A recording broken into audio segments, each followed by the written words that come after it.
Across the UK, online and on DAB. It's a new frontier in broadcasting. The Two Mics on Talk Radio. We'll get you talking.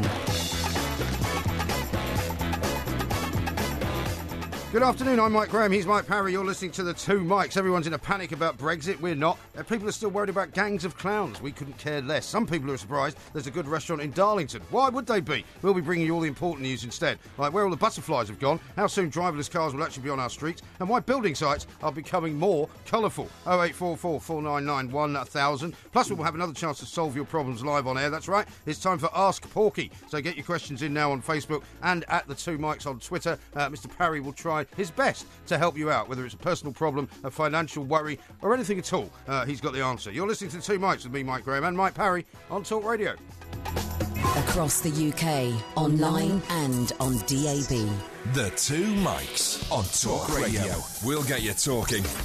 It's a beautiful autumnal day out there, and it's time to say a very, very good afternoon to Mike, a Porky, a Parry. Very good afternoon to you, Mr. Parry. And a very good afternoon to you, Mike. It is a beautiful autumnal day, and it was, in fact, a beautiful autumnal morning. Yes. I was out about 5:30 as usual. A bit dark at that point. It's very dark, actually, but, I don't have there's only 24 hours in the day, and I have to get up and make sure that the ducks are fed at the Duck Conservancy. Yeah, we get a bit worried about the ice coming. Well, they don't worry about the ice, to be honest. When the ice comes down on the duck pond, only half of it freezes. So it's perfect for them. You know, they've got the ice shelf to sit on, but they've got a bit of water to slide into. The ice shelf, It's not exactly the Arctic we're talking about. Well, it is. It's an ice shelf because, you see, it's a thin layer of ice. No. What you don't understand is that a pond, and its environs with the sort of rushes around it, you know what I mean? The bulrushes. The reeds. The reeds, that's right, that's right. Reeds and rushes. You're not going to find any Moses baskets knocking around. No, but I mean, what I'm saying is, it creates its own microcosmic environment. Do you understand what I'm saying? Yeah. A microclimate. Speaking of cosmos, actually, people have been absolutely astounded on Twitter that you'd never heard of Carl Sagan yesterday. Who? Carl Sagan. Carl Sagan? Yeah, one of my favourite Americans that I picked for listography. Oh, yeah, right. Yeah, and you said you'd never heard of him. And people are absolutely staggered. Oh, well, I don't that worry a man about with your scientific background has never, ever heard of Carl Sagan. That was yesterday and today's today. Indeed. Although we were very much off the mark, quick on the mark yesterday with the old Samsung story. I think we were quick on the mark with a few things. Samsung story, we hit on that. Now they've withdrawn the phones. They have. The clown story, escalated yes. overnight. Yes, Some allegations that the son of a Premier League footballer is involved in this at his private school, £17,200 a term. Yep, some bloke going around with a chainsaw at Brunel University. Yeah, but apparently it's only a toy chainsaw, so it's not too bad. It's all very ridiculous. I'm delighted to hear, actually, that was the best part about that clown story, and I'll tell you more about the microcosm of the ponds in a minute. Good, I can't wait. The bit about the clown story I like most was that the son of a Premier League footballer at a school that cost £17,000 a term. Yeah, hang on. Why are you repeating yourself so early in the show? Because what I'm saying is this: what more could you invest your money in than your children when you're a millionaire footballer? I think it's brilliant that footballers are sending their children to very expensive private schools. Excellent. Why is it brilliant? Well, because they'll get an all-round education. They will leap a generation from their parents. Because then they can turn into that girl that we had on yesterday from Cambridge, who was very unhappy with her lot, living in London at her parents' expense and working for the Sunday Times. We got a few complaints about that, didn't we? A lot of people thought she was not quite living in the real world. A bit snobby and all that. But I mean, the thing is, think about it. Supposing we were talking about a lad who, had the basic football upbringing, came from a working class environment, probably brought up in a council house. You don't like them, do you? No, I've nothing against council houses. Really? Nothing. So when you used the phrase council house scum, that was something else, was it? I never used that phrase. Yes, you did. I never used that phrase. I'm afraid you did. No, and I would really, be quite pleased if you would stop repeating that falsehood, because it's not a falsehood. My name is not Donald Trump and you're not Hillary Clinton. We are going to Liverpool, to the O2 Academy quite soon to perform on a live show there. And a lot of people in Liverpool used to live in council houses, so I don't want you in any way to be, besmirching my name. Certainly not. I don't like people who live in council houses because... Well, you said it, I didn't. More than half the country were brought up in council houses. Were you? I used to deliver Corona Pop. Were you brought up in a council house? No. I used to deliver... This is why you have absolute and utter disdain for people who were. I used to deliver bottles of Corona Pop, Yeah. Cherryade, Dandelion and Burdock Lemonade, to huge council estates in places like Ellesmere Port. And you used to also sort of half-inch a few cases and pretend that they'd been stolen, didn't you? Ellesmere Port was where John Prescott came from, by the way. Is that right? Yeah. I thought he came from Hull.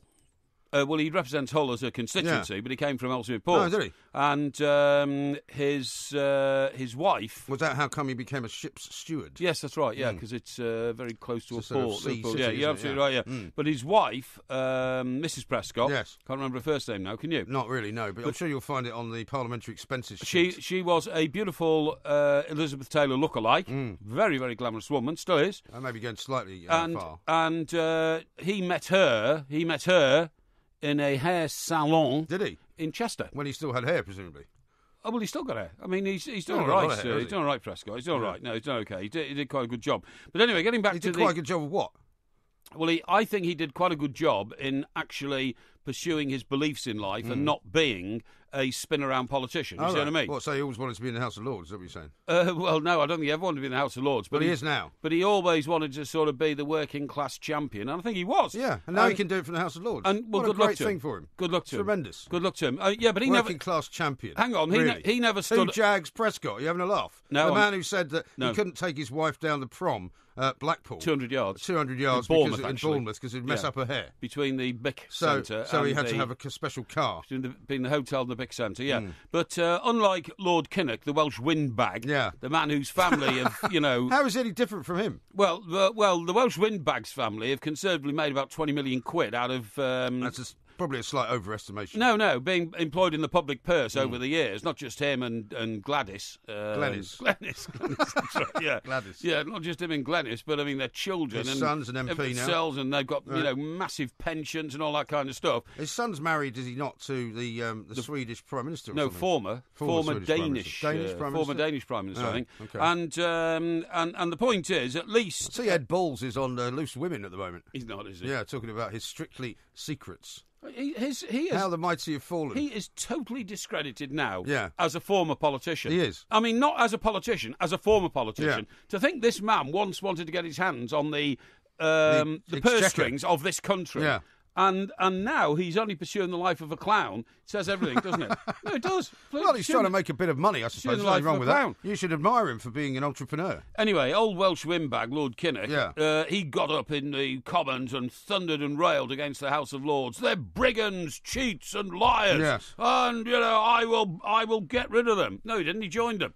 And the other thing he did is, when he became a European Commissioner, which was the most ridiculous thing that John Major ever did in his government. Yeah. Oh, I've beaten Neil Kinnock in the election. I tell you what, I'll be nice to Neil. I'll give him a European Commissioner's job. That's right, yeah. That's not the way to go in politics if you want to succeed. Well, John in Major life. was quite a nice man. Yeah, so he gave him this golden egg of, millions and millions and millions of free euros, for doing actually nothing but affecting the life of the British people, even though you weren't elected. Yes. He then goes into the House of Lords. In the House of Lords, right... Why have you started to get onto this subject? Hang on, because you raised it. Well, because you told me that John Prescott was a man of the people. Yeah. He's in the House of Lords. Yeah. It's impossible. Hang on. In the House of Lords, Lord Kinnock then decided, I'm not going to say anything against the great European state. And do you know why? Why? Because everybody knew that if you start talking about the great European state in negative terms, that golden pension that you've got is suddenly reduced quite substantially to levels that they it's not, have but reconsidered. he's got a lot of friends there. But he's you got a are lot of friends there. He doesn't want to upset them. But it didn't do him any good, did it? Because we've now voted to leave the European Union, which seems to be upsetting quite a lot of people today, because there's this big story going around that we're going to lose £66 billion over the course of the next few years. Well, that's one government paper put up for discussion, which happened to fall into the hands of a Times journalist. Very good bit of journalism, Indeed. well done. And also all it was prepared during the period leading up to the referendum. Exactly. So it may or may not be accurate. Well, it was part of the campaign of fear, wasn't it? Well, we all you know called that it the now, campaign of fear, but I don't know. I mean, nobody seems to know whether any of it's going to happen, whether it's not going to happen. Nobody knows. I don't care personally. Just before we came on air, I'll just deal with it as it comes along. Just before we came on air, so that's like 10, 12 minutes ago. 13 actually. The FTSE, the FTSE, the FTSE Stock Exchange hit a record number. What, low or high? High, really? Record high number. Well, the pound's hitting a record low. Well, that's good in some respects. It's good for companies because it means they can sell more of their exports. Exactly, but people are saying... It's not very good for me. I'm going to Italy soon.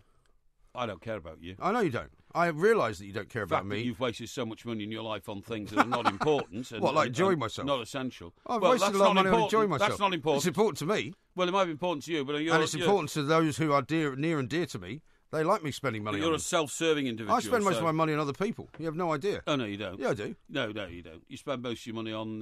how much does that barber cost you? And which? Your barber coat. Oh, the coat, a couple of £100. Yeah, and you can't clean it. Yeah, I've just had it re-waxed. That's not cleaning. But you though, can't is it? clean it, no, because you can't clean them. Yeah, You know, that's one of those things. It's one of those things that, Got any coat you that can't sort of clean. Kind of a northern, slob would wear a sort coat of you northern can't slobs clean. like you wouldn't understand. No. I You wear understand all you wear a about it. barber in the country down I in the think south not. of England. I think that's not. the thing. Now, first thing I was going to ask you is how did you manage to get in here today? Because there's a strike going on Southern Rail. Yeah. Not only a strike, but also people have been stranded all morning because they've got overrunning engineering works as well. People are not very happy. So did you walk in or something? No. How'd you get here? I have friends in the railway industry. Oh, what, you had your own train? No, but I knew exactly what trains were going to be running. No, yeah. And exactly which trains were You've going to be got a mole? cancelled. I have a mole. You've got a Southern Rail mole? Yeah. Is he a union type or a management type? He's a Manchester United fan Is he? and admires me for my football knowledge. Is that right? Yes. Is he a guard? I can't say anything more. Okay. You've seen the time. Yep. We better stop talking then. Okay. This is Talk Radio. We are the Two Mics. We've got Ask Porky coming up. We've got a lot of really great questions already. But if you have a problem that you haven't ever been able to solve, Mr. Parry is here to help you do that today. So you can tweet us at the Two Mics or look for our Facebook page and put it up there as well. This is Talk Radio. Across the UK, online and on DAB. The Two Mics on Talk Radio. We'll get you talking.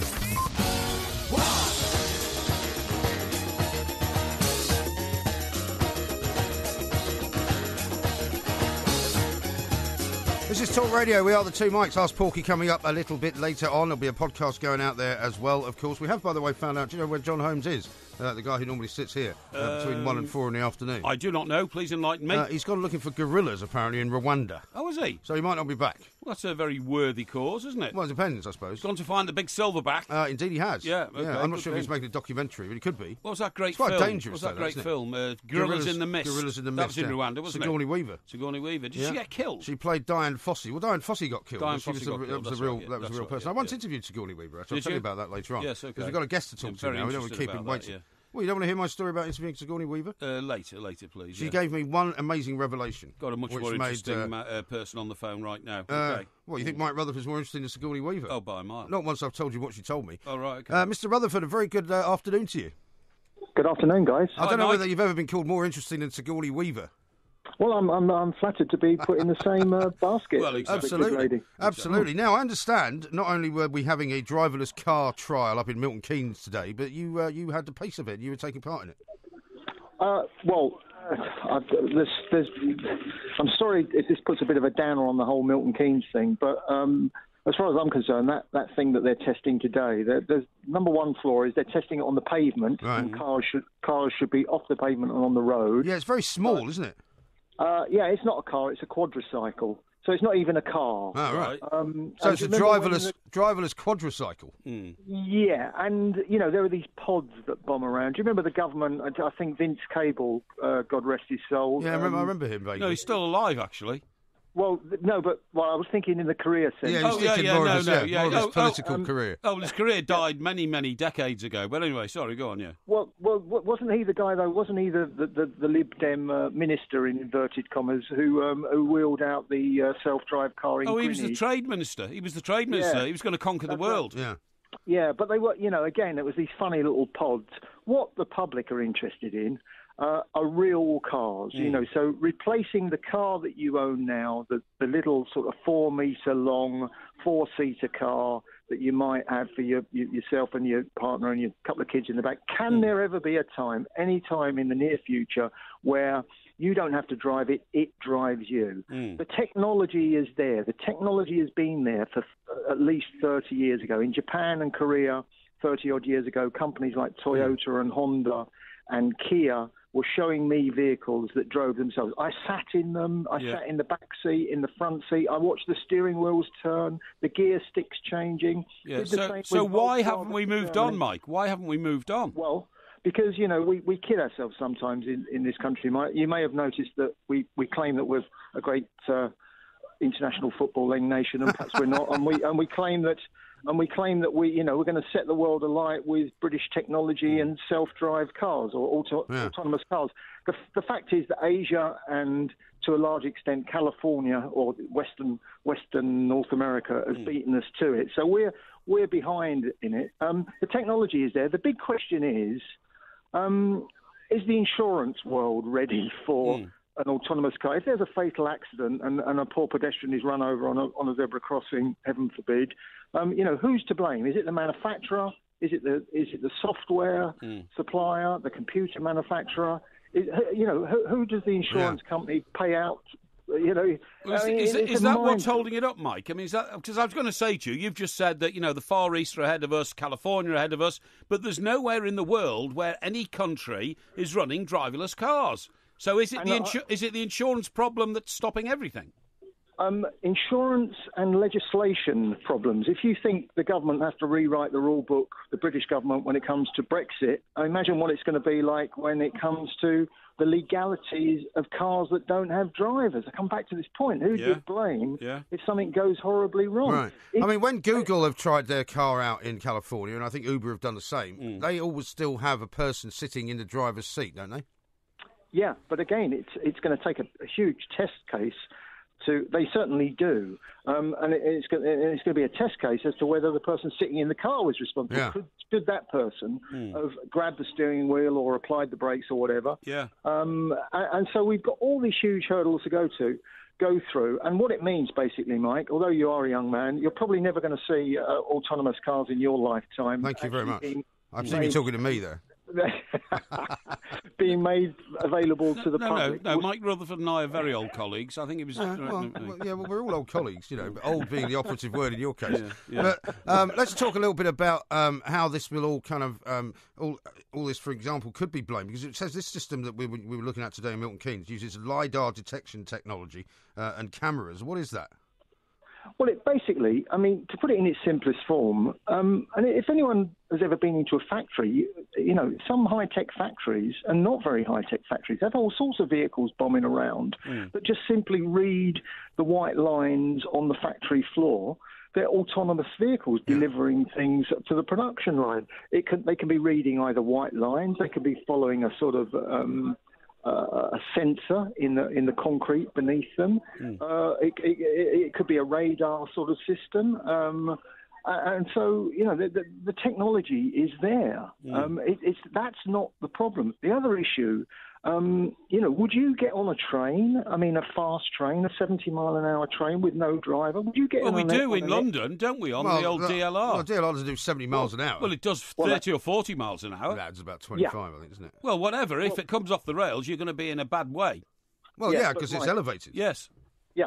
But all right, a better example perhaps is, would you get on an aeroplane without a pilot? Because that's what you're sort of asking of the public. You're actually saying to them, do you want to be on board something that's moving at great velocity, possibly a speed that would kill you if you if you hit a brick wall? Do you want to rely solely on the technology, or do you want to say in this, or do you want somebody... Well, Mike, can I just say this, please? And I'm not being stupid here, but the way that the military now use drones is incredibly efficient, right? And they're basically guiding things in the air from ground locations, and they're incredibly efficient, aren't they? Because but isn't that slightly different technology? They're killing a lot of people. But that's different technology, because that's being controlled by a particular board and a particular person who's back in a base somewhere, whereas these cars are just going to be rolling around on their own, aren't they? Are they? Exactly. A drone is being remote controlled. You're sitting in a little box and you're controlling something thousands of miles away. Right. And it doesn't matter if you crash the drone either. It just doesn't matter a damn. You just get another drone. Exactly. And I just asked the question, is the public ready? I certainly wouldn't get on a high-speed train or a high-speed plane without a pilot or a driver.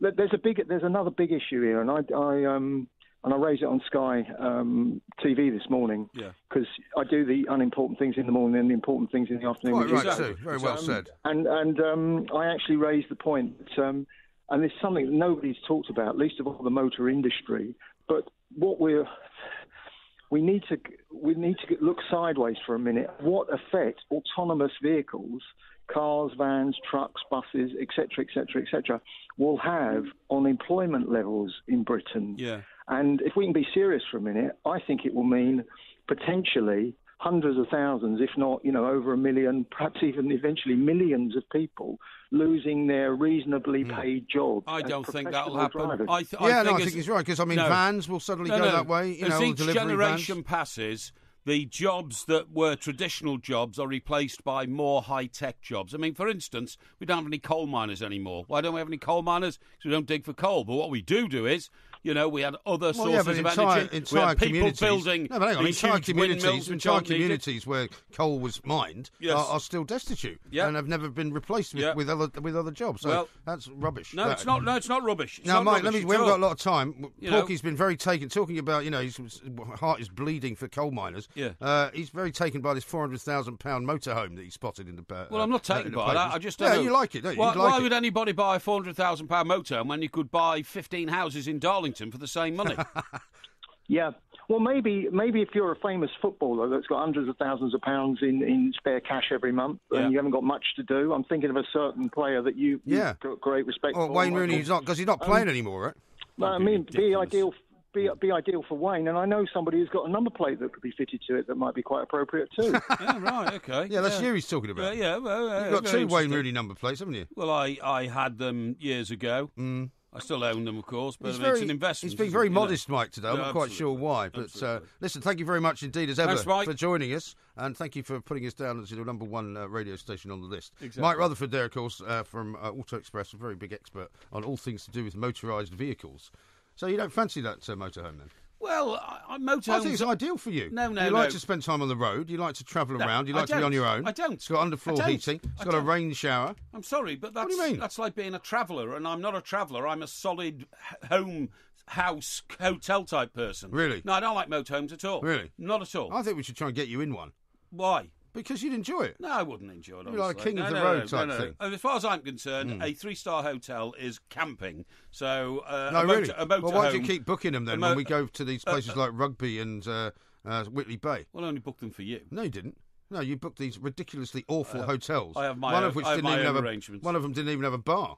I have my own arrangements, don't worry about it. Yeah, no, but you're happy in those kind of hotels. You're a peasant at heart. No. Anyway, we got lots more to do, including Ask Porky coming up a little bit later on. Right now, though, it's time for some news headlines with Victoria Bourne. The 21st century dream team of dialogue, debate and discourse. The 2 Mics on Talk Radio. We'll get you talking.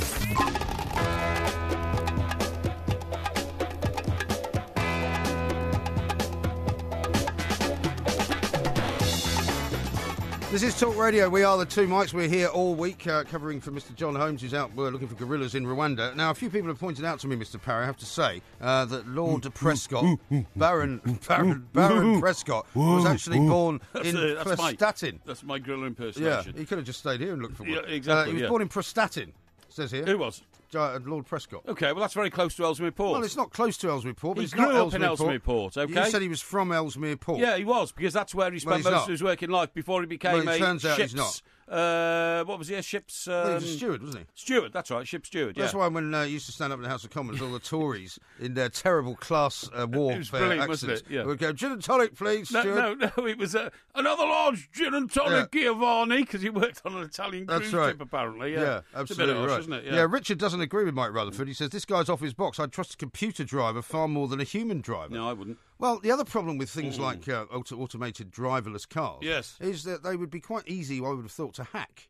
Well, I was about to say, if you've got an aeroplane up there with 580 people on it, like one of those Super Dreamliners like and the all 777. Yeah, that's right, and it's literally in airspace where there's nothing else around, because despite the fact that everybody tells us the skies are so crowded these days, how often when you're on an aeroplane do you see another aeroplane? Very rarely. Oh, I always do. Well, yeah, but not a lot. Well, if you look out the window, you see them all the time. No, crossing the Atlantic, you might see 2 or 3. No, you see a lot, actually. No, you do see a lot. Well, OK. Because the most amazing thing I've always found, when you look down, say there's one, because it's always sort of on a different altitude, because it's going the opposite direction, you really catch the idea of how fast you go. Yeah, no, because it goes past you like a bullet. Yeah, that's right. I agree. I tell you what, at Atlanta Airport, they have parallel runways. Yeah. So Heathrow this big debate about building another runway. Well, Atlanta just built 2 when they. I see Gatwick, by the way, saying they're going to put another runway in no matter what. Well, which is going to affect the price of your property, isn't it? You live quite near there.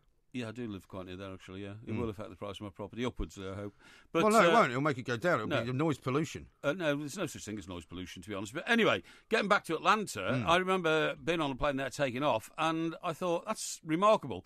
And what happened was, there was a plane on the parallel runway taking off as well. Yeah. And the stewardess told me, so it's a game. She said what the pilots do is, they literally race to see who can get up to 35,000 feet first off the parallel runways. Really? Because they take off at exactly the same time. Right. Yeah. That sounds a bit dangerous. It sounds dangerous to me. Are you sure they have a game like that? Yeah, she told me. She said, I said, that's... Who told you this? The stewardess. Really? Stewardess who, took a fancy to me. How long ago was that? Oh, Have they still had propellers? No. It was a few years ago. I haven't been to Atlanta since the '96 Olympic Games. Oh, yes. But anyway, point of my story is, if you've got this huge, metal tube up there with 580 people in it, and, you have malevolent intent, yes, I totally agree with you. All you've got to do is say, look, I tell you what, it's easy enough to hack into the Pentagon and find out their secrets. Yeah. Tell you what we'll do. Let's hack into Hillary the controls. Clinton's emails. That's right, Hillary Clinton's emails. Let's hack into the controls of that aeroplane up there and give them a bit of fun by making it loop the loop or something like that. Well, exactly you know what I mean? right. And I mean, I would imagine the technology that would be used in a driverless car Yeah. would actually be even easier to hack into as well. I should And imagine I'm not it would. saying you want to be a doom and gloom merchant, really. No. But, I mean, the trouble is as well, and which hasn't really been described by anyone, and Mike was quite right to say these cars they've been testing in Milton Keynes are not really proper cars. No. But, I mean, you've already seen how much the congestion has increased in this country. If you suddenly start saying, well, we're going to start putting driverless cars out there as well, in addition to the cars that are being driven by real people, where does it end? Do you know what I don't understand people are talking about? And I saw a picture of it the other day. You know the James Bond jetpack from Thunderball? Yes. Now, that was tested the other day by a proper bloke who's built a proper one. But this is like works. a massively expensive one, isn't it? It's 196,000. Because you remember when we did a show many years ago? Yeah. There was a place in New Zealand where they were manufacturing a jetpack, and you could get one for about 27,000. Yeah, that's right. Yeah. And you actually at one point were going to get one. Yeah, I was. Yeah. Because you thought you could come in to work on it. Yeah, exactly. Yeah. Because it had a sort of a range of something like 8 miles. That's right, something like that. Yeah. But anyway, look, if this jetpack works and it costs £196,000, I'm telling you now, don't you think people like... we'll think of Elton John. Yeah. Elton John's mansion is in Windsor. Yeah. Now, if he was coming into London to a concert or something like that, right, who's to say that instead of getting into the limo and having to endure the M4 Elton John would and all not that, want to go in a jetpack. Hang on. Why would he want to do it? Well, he's been nearly 70. Well, so what? It takes about 10 or 15 minutes as opposed to 2 hours. Yeah, but you say that, right? Yeah. But can you imagine the state you'd be in? What state would you be Well, in? I mean, like I see people cycling to work sometimes, and I think, when it's raining... But you're not, there's no physical effort to have a jetpack on your back. No, but you'll be going through the elements, though, so if it's raining, you're going to be covered, you're going to be soaked. Well, you put a waterproof coat on, you idiot. You put a waterproof coat on, like Inspector Gadget. And then when you land at the Royal Albert Hall, where you're doing your concert, you have a shower and you're fine. And then you get in your jetpack after and you go home. Well, if you're Elton John, then you'd be going in a helicopter and you land in Hyde Park. No. This is the problem, you see. Helicopters have restrictive take-off and landing facilities. Yeah, but he can land in Hyde Park right opposite the Albert Hall. I don't think they can. They can. He probably could if he wanted to. Well, I don't think you can, you see. I think you have to land at designated sites and all that kind of stuff. I don't think the jetpack thing is ever going to take off. I tell you what, if I find out suddenly I've only got 2 years left to live or something like that, right, I'll flog a house and buy a jetpack because that'll give me a much greater thrill of ownership than a house. Is there any likelihood you're going to find out when you get 2 years? Well, I don't know. You should pass this on to me. I don't know. I've wasted my time for a couple of years working with a man who's walking towards the cemetery. No, I will at some speed. I will try and find out. But no, quite simply, if I could afford it, 200,000, I'd buy one now. I'd buy one today. What I don't understand is with the jetpack is the biggest problem. Well, you've got more money than sense if you're in a position to do that. Why? If you can get a jetpack, it's a ridiculous thing. Well, I mean, how do you think you can land in a jetpack? I mean, you say you can't land in a helicopter. Yeah. What do you think? You can just land, in the football pitches across the street there? Definitely. Without a shadow of a doubt. Without causing damage or injury. I mean, I can just imagine. Well, I can just imagine. You'd be like one of those skydivers Yeah. who tries to come down and land in the middle of a football pitch. That's right, Except he gets it wrong. Hits the roof of the crashes stand. into the roof. I mean, you would probably crash into a line of parked cars or something. You don't understand. The local authorities should start making facilities for jetpack landing and taking off. So they've got asbestos-like areas And where also, where you won't burn the pavement and all that kind of stuff. No, but also you can't just have unregulated airspace for people in jetpacks. You can, because they'll never crash into each other. There's Well, too they much might. space in the sky. Well, how do you know? No, they won't. Well, only only in the same way as pedestrians bump into each other on a pavement. But that's what I mean. Yeah, well, it wouldn't You have happen. people flying around, randomly. Of course they would bump. I mean, the laws of logic would suggest that they'd bang into I each have other. absolutely no idea why the government aren't saying this is the most brilliant way to stop congestion of pedestrians, of traffic, of all, cyclists and all that. We should sponsor jetpacks and get people moving in those. Because the only thing wrong with them a few years ago, as I recall, was that they would burn the back of your legs because of the thrust from the engine at the back. Well, that's right. So you had to wear, silver foil type how does this protectors. How does this guy's I don't know. I was trying to work? find out. But it doesn't burn anything. You wear a special suit, obviously, to fly, but you don't burn anything. And I think it's because the engines are like a foot removed from your shoulder, so to speak. You know what I mean? Yes. And that's the way it works. But I think it's a brilliant idea, and when you think there is so much space up in the sky, just like there's so much water in the oceans, and we don't farm the oceans properly, we should utilise... We don't farm the oceans properly, but we fish them to death. Yeah, well, we should utilise the sky... What else are you going to get out of the sea, apart from fish? Well, we should utilise... Well, you could build cities undersea. Undersea cities? Underwater, of course you could. Why? Well, because... Well, you wouldn't want to live in one, would you? Well, I would spend time in one. Would you? Go on holiday there, couldn't you, and all this kind of stuff. You don't go on holiday there? Well, if I did. But I'm saying that there's so much space up there in the sky. It's the wastier element of the world, all that airspace and sky, and we should use it more productively, and jetpacks would be a way of using it. Yeah, so you envisage this kind of, like that scene from, was it The Fifth Element? Where all the sort of all the jetpackers, and there's little cars going through the sky. The fact that it's like a sort of a super highway in the sky. You must be able to do it. Worse. You must be able to do it. I can't imagine anything worse. I thought the whole point of technology was that most of us wouldn't have to go to work anymore. You just work from home. Well, that's boring, and it's that not. drives Well, you it's mad. only boring in your house. No, it's boring in my house. No, it's boring. If people work on their own, they get psychological problems from lack of camaraderie, lack of comradeship, psychological problems. Well, they do. Yeah, more likely to get them working with you. No, don't be silly. But I mean, look, what I'm saying is, remember Supercar years ago? Supercar. Yeah, I don't remember it actually, but you've told me about it before. I'm sure that one of these days you are going to be able to have a situation where a car driving down the M4 suddenly hits a traffic jam, but if it's a supercar, you can have the wings come out and all that, and flip a button, and whoosh, you can take off, and you can drive over it all. I'm sure that must be able to happen. Yeah, but that's complete sort of chaos. You can't have chaos like that. Well, you'd have regulations, obviously, to make sure that people weren't suddenly leaping off the road and crashing into each other. James says this: I can't think of what's more ridiculous, Porky talking to trees or getting a jetpack to work. Well, I'm sorry, but if you can't envisage the future, then you are locked into the past. Yes. Well, that's a very famous phrase that you've just coined. Have you stolen that from Thank someone? you very much. No, not at all. Really? No. You just came up with that? Yeah, I just came up with that. Well done. Yeah. Okay, well, listen, we've got lots more going on. We've got a few more guests to talk to on the show. Yep. We're going to talk to a guy called Bill Grimsey in the next hour. Bill Grimsey? Bill Grimsey. What does Bill do? He wrote a book called Who Killed the High Street. Oh, okay, so that's he's going to be talking about what's gone wrong with the High Street. Also, it's Ask Porky coming up. And I'm going to tell you about a guy who's proud to be a member of a liberal metropolitan elite as well. A group of people that you are always castigating. This is Talk Radio. Across the UK, online and on DAB. The Two Mics on Talk Radio. We'll get you talking.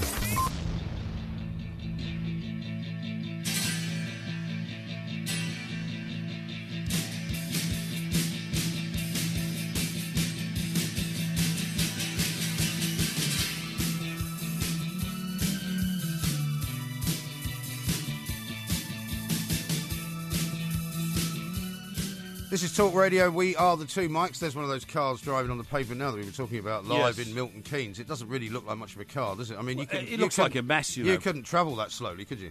I mean, it'd be physically impossible for you to drive at that speed. Yeah, I just don't see the purpose of them at all at the moment. It's kind of like a golf buggy with a cover, hasn't it? Yeah, it is, yeah. Something like that. Yeah. Now, Johnny says this. You guys do know that Ed Balls is actually the Norwich City chairman. Us Canaries are personally quite glad he's away for a bit. Yeah, well, I can imagine that. I mean, being the Norwich City chairman is not a job that anybody envies, and I think he did it because nobody else wanted it. Simple as that. Now, how about this from Blakey, who says, I was brought up in Ellesmere Port in the 70s, and we had weekly deliveries from the Pop Wagon. Could have been Porky. It could have been me. Could it? Could have been me. There you go. I was King Corona deliverer, seriously, I was in 1972, I think. Do you remember the R. White's commercial? Not that has anything to do with the Corona. Well, White's used to produce lemonade, didn't they? Yeah, I was wondering R. White's was the commercial. But do you remember what was famous about it? No. It was R. White's lemonade. I'm a secret lemonade drinker, that one. That was Elvis Costello's father that did those ads. Was it really? Yeah. apparently. What, you mean starred in them or, yeah, or the wrote guy that was them, in or what? them. Yeah, the guy that was in them. Well, that's... Do you remember, you couldn't see his face, right? He wore a sort of white... Did he not wear like a white boiler suit? I've no and idea. He broke into the fridge. Idea. I find that massively uninteresting, to be honest. Well, you don't remember the jingle? No, I don't. The jingle, I mean, you remember the most ridiculously minute details about shows like Supercar. No, I was a Corona man.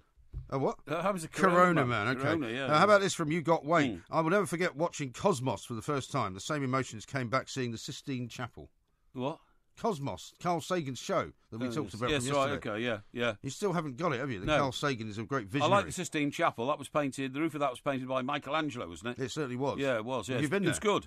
Yes, I have been there. Have you? Yes, I have been there. You went to the Sistine Chapel? I've been in the Sistine Chapel. Did you lie down and look at it? Yes. I've been in the Vatican, and I've been in the Eternal City. Really? And I've been in St. Peter's Square. Were you invited there? I went there as a child, actually. As a child? With my parents on a pilgrimage. I didn't know you were a Catholic. No, I'm not a Catholic. No. Well, they must be. No, they weren't either. Well, why did you go to the Vatican then? We happened to be in Rome at the time, and he said this is a very famous building. So I said, okay, so we went and had a look at it. No, seriously. There we go. Yeah. Lucy says, I agree, Carl Sagan was a visionary and poet of science in his own right. Really? Cosmos episodes are still available on YouTube. Oh, great. So you can go and do that. Well, why not indeed? Yeah. The other great thing about Rome was, in those days, right? It wasn't built in a day. It wasn't built in a day, certainly. But the Colosseum and things like that were completely open to the public, and you just wandered in, wandered around. Oh, what? They didn't have a gate or anything? Didn't have a gate or anything, you know. Has that changed now? Well, it's changed massively because so many people now I have must walked say, around it, it's fallen to pieces. And what about is it Spanish Steps? Spanish Steps are still there. And there's still a place you can throw a penny into the fountain. You can do that. I was there just a couple of years ago, and A, they're still there, but B, the Trevi fountains are still beautifully preserved, and they keep you away from them now because people used to do things like throw themselves in and all that kind of stuff. You know? It's a great city, Rome. Great city. I've only been to the outskirts. Really? Yeah. It's great. When I was flying back from Bosnia, I had to stop over in Rome for the night, but I was just out by the airport. I see, yeah. So I didn't get to go into the centre Rolling of town. Stones, when they sort of, got fed up with all the hassle they're getting here and taxes and all that kind of stuff, I think Keith Richards took off in a Rolls Bentley, I think. Yeah. Same Bentley that he and Mick Jagger drove round to Brian Jones's house in to tell him he was out the Stones. Oh, yeah. Brian Jones was then found face down floating in a swimming pool the next morning. Yeah, well, I thought he was found... I thought that was when he was out the Stones, not when they told him. Oh, no, they weren't allowed to tell him. No, they weren't allowed to tell him because the problem is they were doing recording sessions and live shows and Jones was so out of it. I mean, sometimes didn't even bother turning up. Yeah. And other times when he did turn up, he slumped in the corner, couldn't work out how to play a guitar and all this kind of stuff. Right. So they told him he was out and then he was found floating face down in his swimming pool, and there was always a huge mystery as to what happened that night. Even Keith Richards said it was a strange night to know. Anyway, they took off in this Rolls Bentley and went toOme. Right. And then Keith Richards, in his book, his autobiography, talks about, the wonderment of the Spanish Steps and how they took an apartment in Rome. We had very nice too. They had all these girlfriends who became the girlfriends of like each member of the Stones in succession, all that kind of stuff. You know what I mean? Oh, okay. Remember the names? One of them was... remember the names of what? The girlfriends who were with the Stones. Well, there was Marianne Faithfull. Marianne Faithfull was Mick Jagger's girlfriend, but the other one was... I think she went out with about three of them. Brian Jones, Keith Richards and Mick Jagger. Don't remember. I can't remember her name. Don't remember. Anyway, there we go. Yeah. Now, you're always castigating people for saying that they're part of the liberal metropolitan elite. Yes. You're always accusing them. Because you like to play the Mr. Popular card, don't you? And say that these people are out of touch with the rest of society. No, not really. Don't understand. But normally you would say that you like people who are members of an elite. But in this particular case, you don't like them, do you? I like people who are members of an elite if they've done something to achieve greatness to get there. But I don't like people who are members of a metropolitan elite just because they happen to side with other people who politically think the same as them, and they're a cabal of people who think they should be running the world and not other people who voted in a democratic election. Okay. Well, listen to this. This has been written by somebody today in the Telegraph. We rightly condemn sneering and stereotyping of certain social groups, for example, the white working class. Judging people on the basis of their social identity rather than their actions leads to discrimination and divisiveness. But we have to be consistent. You should not judge people on the basis of their socio-economic characteristics, whether they're underprivileged or privileged. Yeah. Which is a good point. Who said that? It's a guy called Ryan Shorthouse. Yeah, isn't that which is not easy to say. No, it's not. Isn't that a fairly obvious statement? Well, no, because what is now happening in our society, I think, is that if you are a member of, say, for example, the wealthy class, as you might call them, if you are considered to be, say, a Tory MP or somebody who's quite privileged, I mean, like that girl we spoke to yesterday from Cambridge University, right? You are immediately sort of, put in a bracket as being a part of the liberal metropolitan elite who are all out of touch with what's really going on the streets. Yes. Right? And you would go along with that. And you would say that a lot of these people don't know what ordinary people's fears are, what ordinary people's kind of concerns are, whether it's about immigration, whether it's about unemployment, and all of those things. But this guy says, actually, that most of the people who would call themselves part of a liberal metropolitan elite live in cities, are successful, have done rather well for themselves, and so shouldn't be castigated at all. Well, I think they're going to choose to seek employment in places where they know other members of the liberal metropolitan elite work. Well, so no, they happen to the live BBC, in cities. for instance. Well, okay? yeah, but I mean, what I'm saying is who that, all talk the same language and are all part of the metropolitan elite. So, for instance, but they can't all be, can they? They are. They are. I mean, not everyone who works for the BBC thinks the same way. I think they do. No, they don't. That's rubbish. Well, I think they do. How can you say that? Well, even the guys right at the top of the BBC have said in the past, we are, a centre-left organisation. We lean towards this, we lean towards that. People have said it over the years. The other profession where I think you almost have to sign up to being a member of the Metropolitan Liberal elite is acting. Because the problem with actors is if they're successful, they have to then literally have a bleeding heart to say, I really resent being so successful and so rich, so I think I'll pretend that I care about a lot of poor people. But they have to be more left-leaning than right-leaning, don't they? And whereas, of course they do, yeah. Well, so you can't have members of the liberal metropolitan elite who are on both sides of the political spectrum, can you? No, the liberal metropolitan elite don't exist on the right side of politics. They only exist on the left side. Well, this guy says, call me a member of the liberal metropolitan elite, but I'm bloody proud of it, right? And he's the director of an organisation called Deep Blue, which is actually a conservative organisation. Is it? Yeah. Well, that doesn't make any sense to me. At one point I thought it was a movie, but it turns out it's not a movie. For instance, remember Zach Goldsmith? I do. Now, he was the Conservative nominee to be the next mayor of London. Jimmy Goldsmith's son.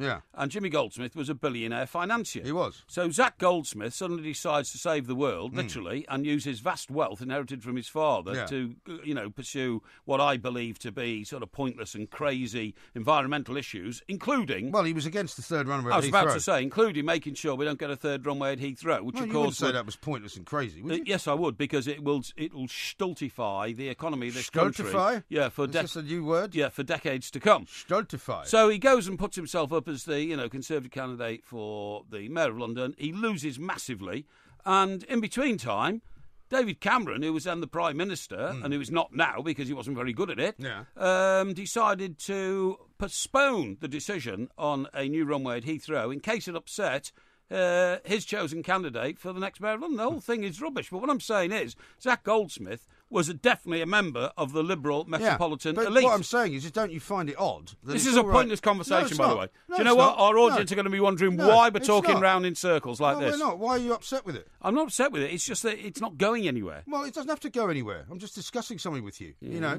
I'm giving you my point of view. I know how you hate to have anybody else's point of view foisted upon you. All I'm saying is, I think it's unfair that you're not allowed to brand certain groups of people because that would be considered discrimination. But you are allowed to brand groups of successful and intelligent people who are doing okay in life. Yeah, but you see, most successful and intelligent people that I've come across are go-getters who don't care about being a member of the metropolitan liberal elite. They just get on with life. Yeah. And they don't want to be a member of a club, real or supposed, and they don't want to be a member of a movement, real or supposed.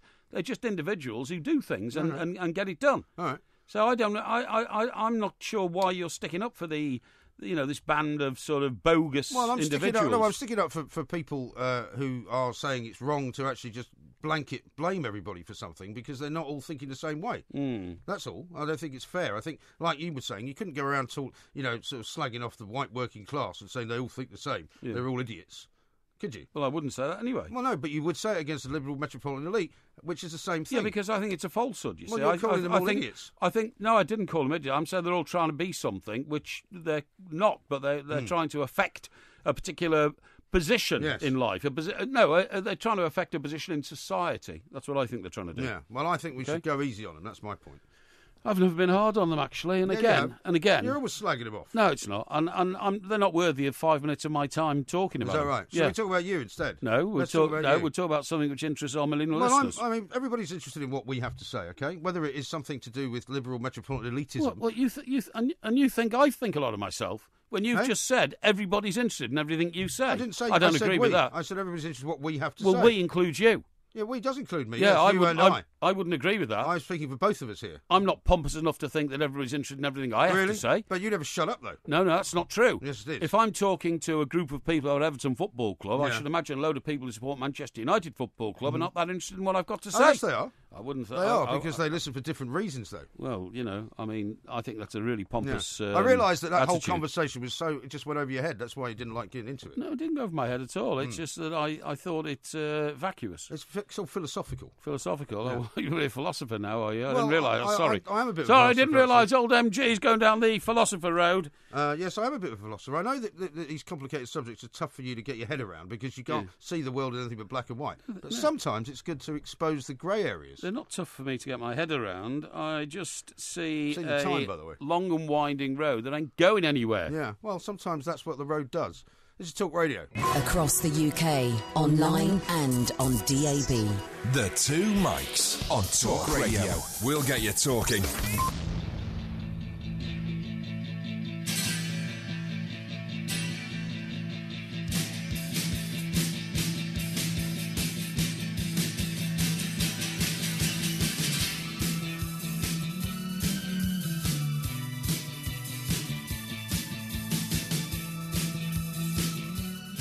This is Talk Radio. We are the Two Mics. There's one of those cars driving on the pavement now that we were talking about live in Milton Keynes. It doesn't really look like much of a car, does it? I mean, it looks like a mess, You couldn't travel that slowly, could you?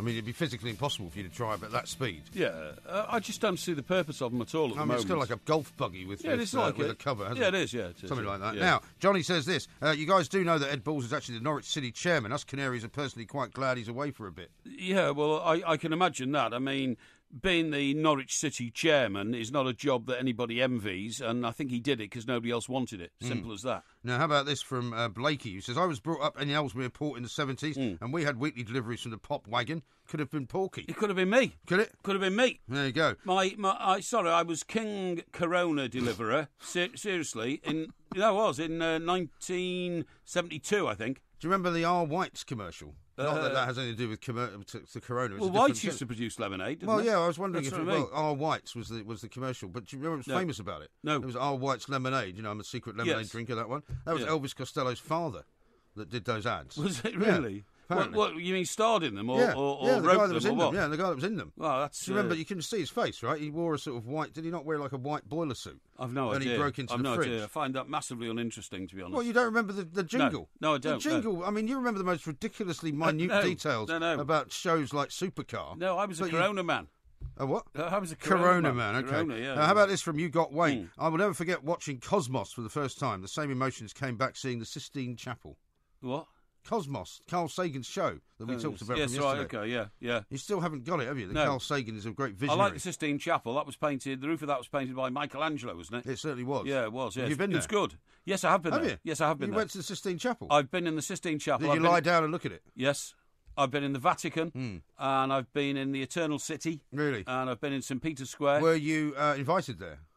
I went there as a child, actually. As a child? With my parents on a pilgrimage. I didn't know you were a Catholic. No, I'm not a Catholic. No. Well, they must be. No, they weren't either. Well, why'd you go to the Vatican then? We happened to be in Rome at the time, and he said this is a very famous building. So I said, OK, so we went and had a look at it. No, seriously. There we go. Yeah. Lucy says, I agree, Carl Sagan was a visionary and poet of science in his own right. Really? Cosmos episodes are still available on YouTube. Oh, great. So you can go and do that. Well, why not indeed? Yeah. The other great thing about Rome was, in those days, right... It wasn't built in a day. It wasn't built in a day, certainly. But the Colosseum and things like that were completely open to the public, and you just wandered in, wandered around. Oh, what? They didn't have a gate or anything? They didn't have a gate or anything, you know. Has that changed now? Well, it's changed massively because so many people now have walked around it, it's fallen to pieces. And what about is it Spanish Steps?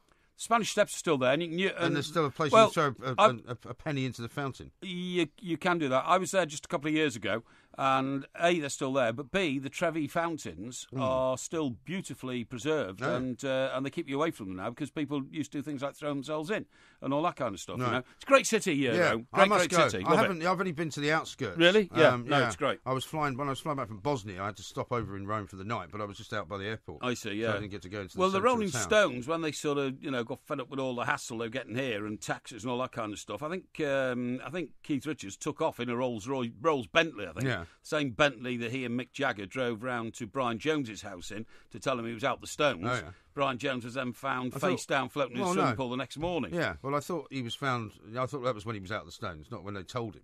Oh, no, they wouldn't have to tell him. No, they wouldn't have to tell him because the problem is they were doing recording sessions and live shows, and Jones was so out of it. I mean, sometimes he didn't even bother turning up. Yeah. And other times when he did turn up, he slumped in the corner.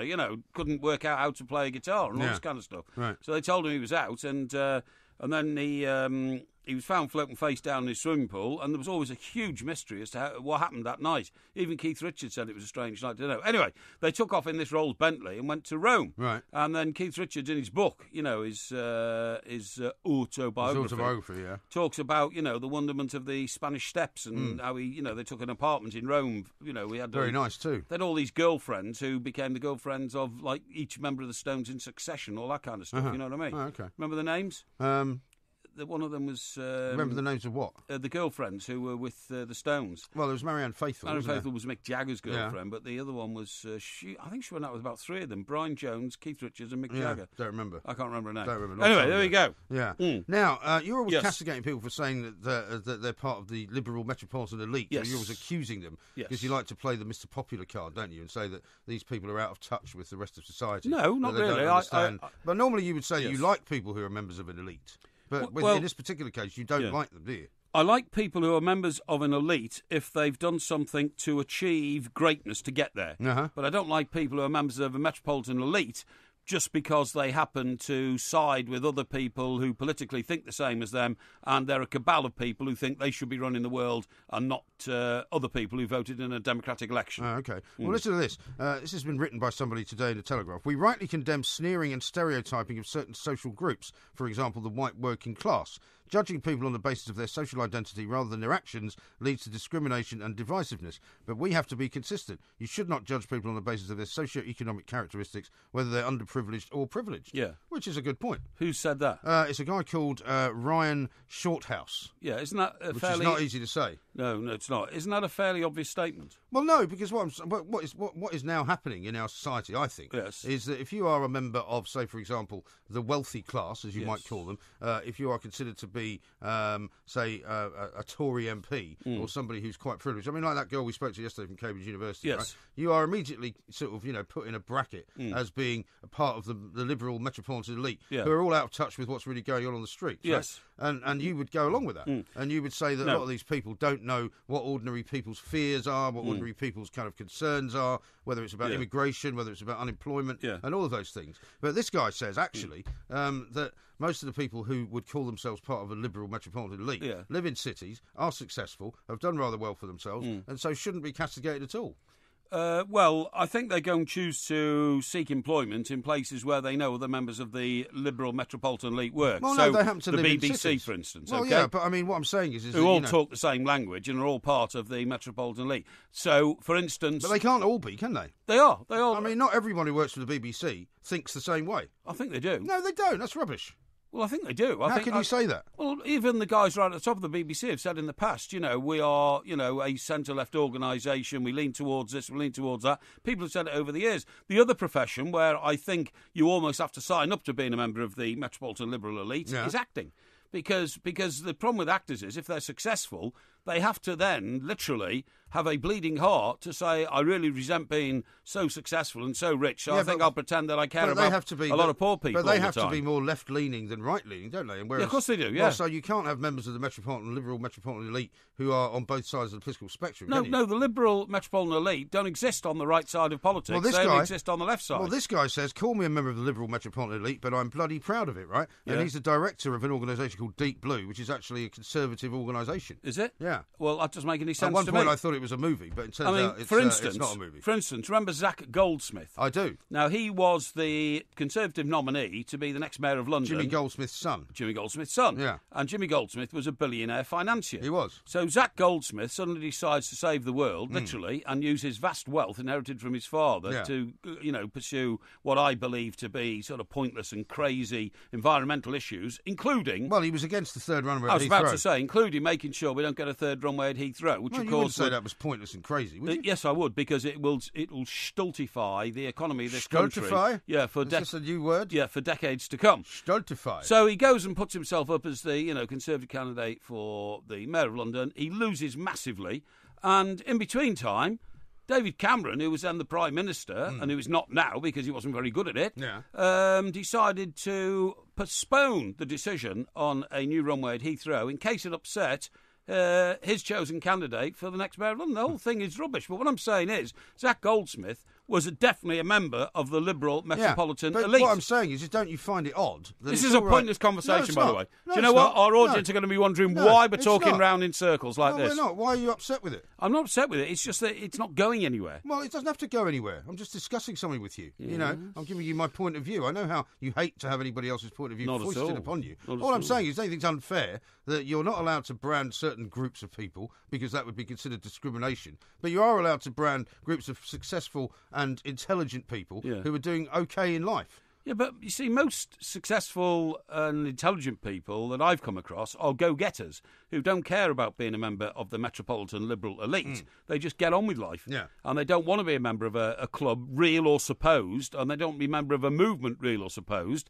They're just individuals who do things and get it done. All right. So I don't know. I'm not sure why you're sticking up for the...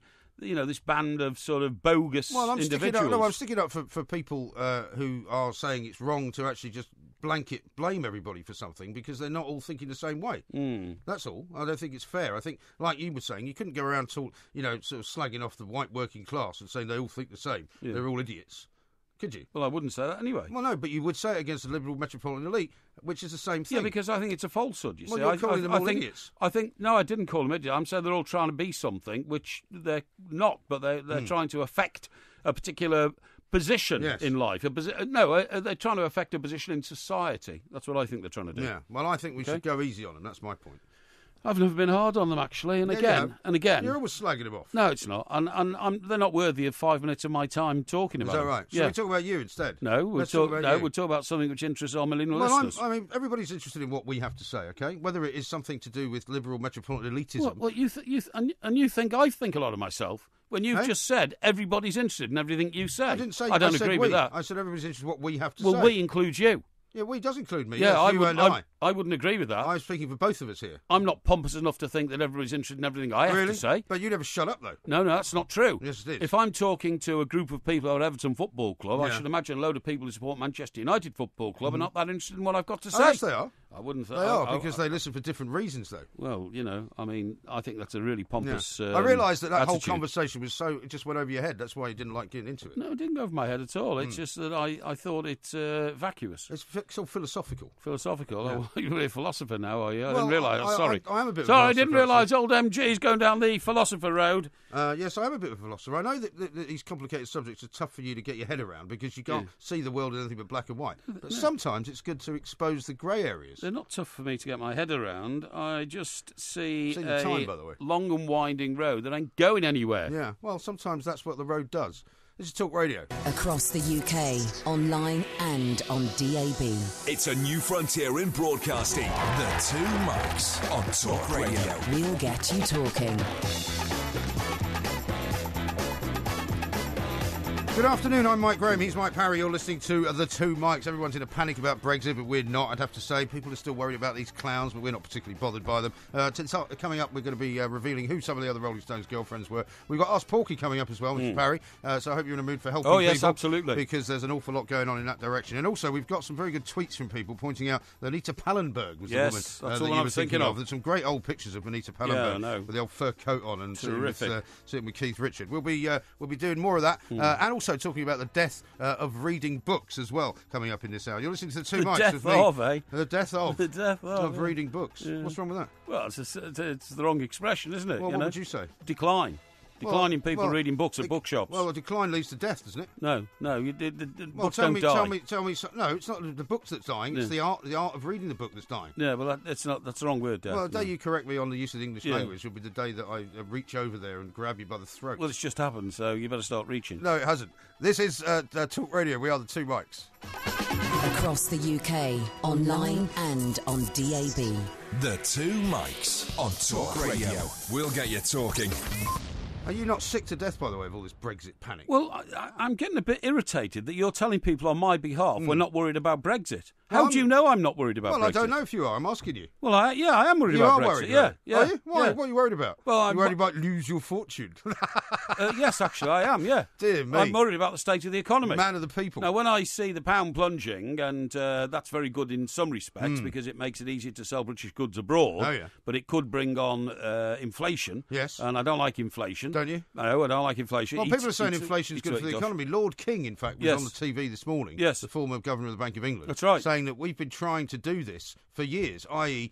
bring the price of houses down, bring the price of mortgages down, and actually increase inflation. He says that's a good thing. He also said, in addition to those 2 points that you've made, which are quite accurate, he said we also wanted the pound to sink down to realistic exchange rate levels. So he's saying that this referendum has actually done for the British economy what the Bank of England could never do in 10 years of trying. Yeah, the problem is that we can believe in it as much as we like, and we must stand firm in our beliefs as British people. We've voted on it democratically. But when the rest of Europe is all panicking like mad, because you've got to remember, without wanting to give everybody a sort of political and economic lecture, that us leaving Europe, there are two people affected. One is Britain, the one is the rest of Europe. We are the fifth biggest economy in the world, and they don't want us to opt out. Well, what they don't want to see is the decline of the European Union as an entity. Exactly. Which could lead to its death. Exactly. See what I mean? Or its demise, I think, is probably a better word. The death of the EU is something that's definitely on the cards, I would say. If you're not worried about it, then you're walking around,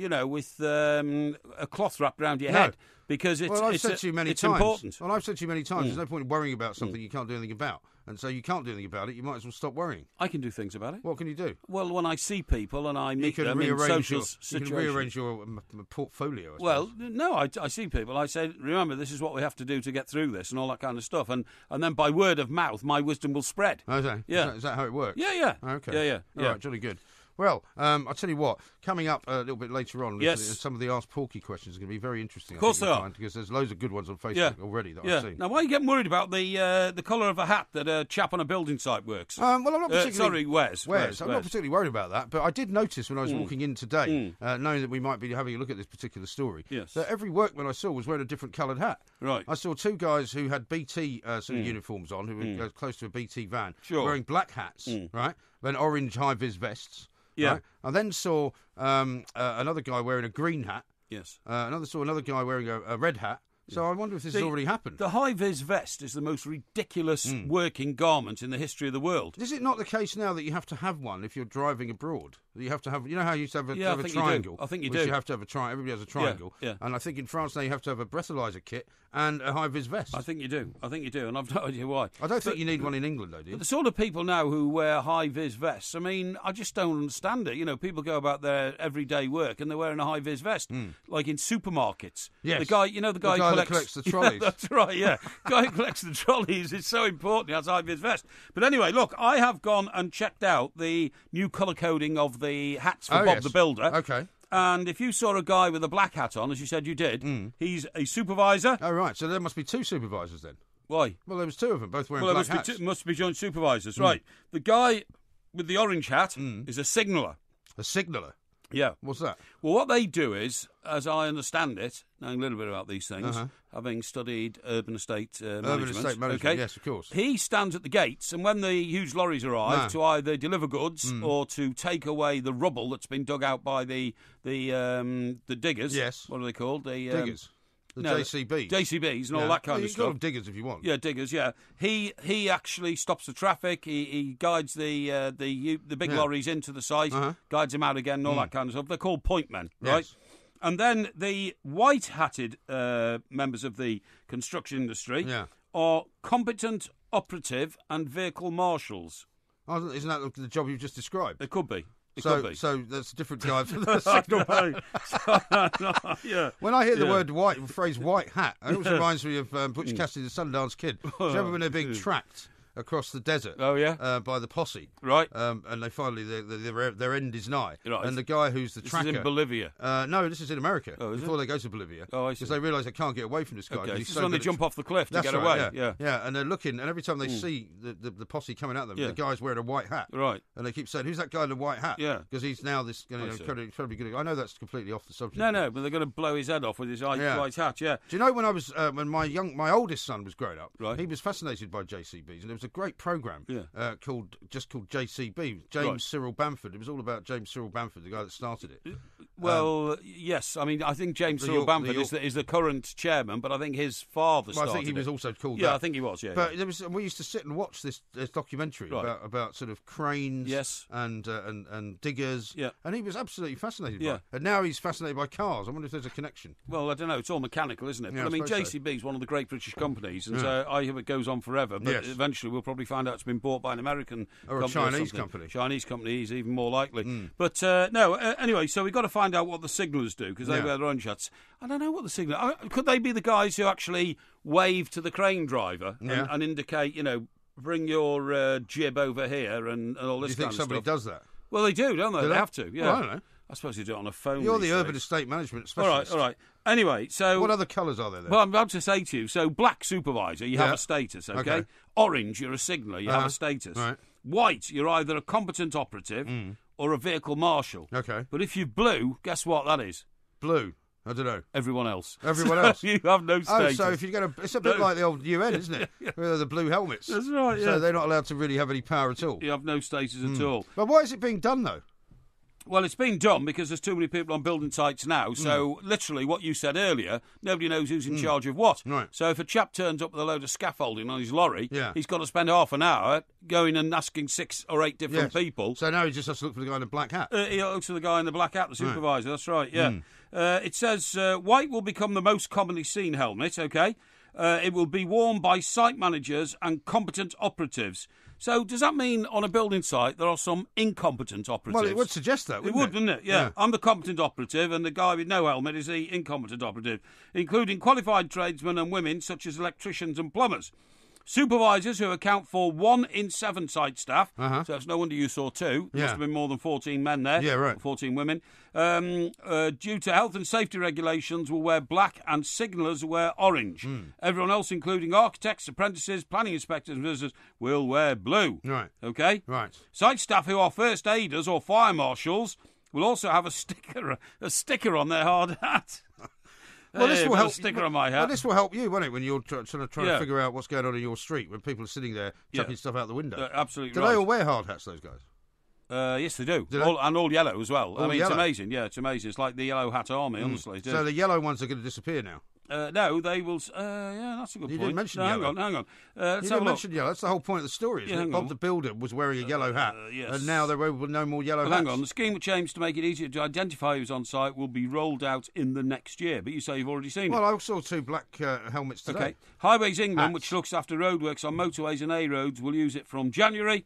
Let me see this. On a lot of the smaller sites, everyone pretty much wears random colours at the moment. These new rules will make it easier to identify key people on site, and crucially, you'll be able to see if any apprentices are working unsupervised. It's probably the work of the health and safety executive, isn't it? So that when they go and visit these places, they know exactly who to talk to. That's now, right. a couple of tweets here on the Rolling Stones. Simon says Jones had already left the Stones and been replaced by Mick Taylor long before his death. And he says the concert in Hyde Park was actually the day after Jones's death. Yes, that's right. It was when Mick Jagger wore a woman's dress, so like a lace dress. He was already out of the band then.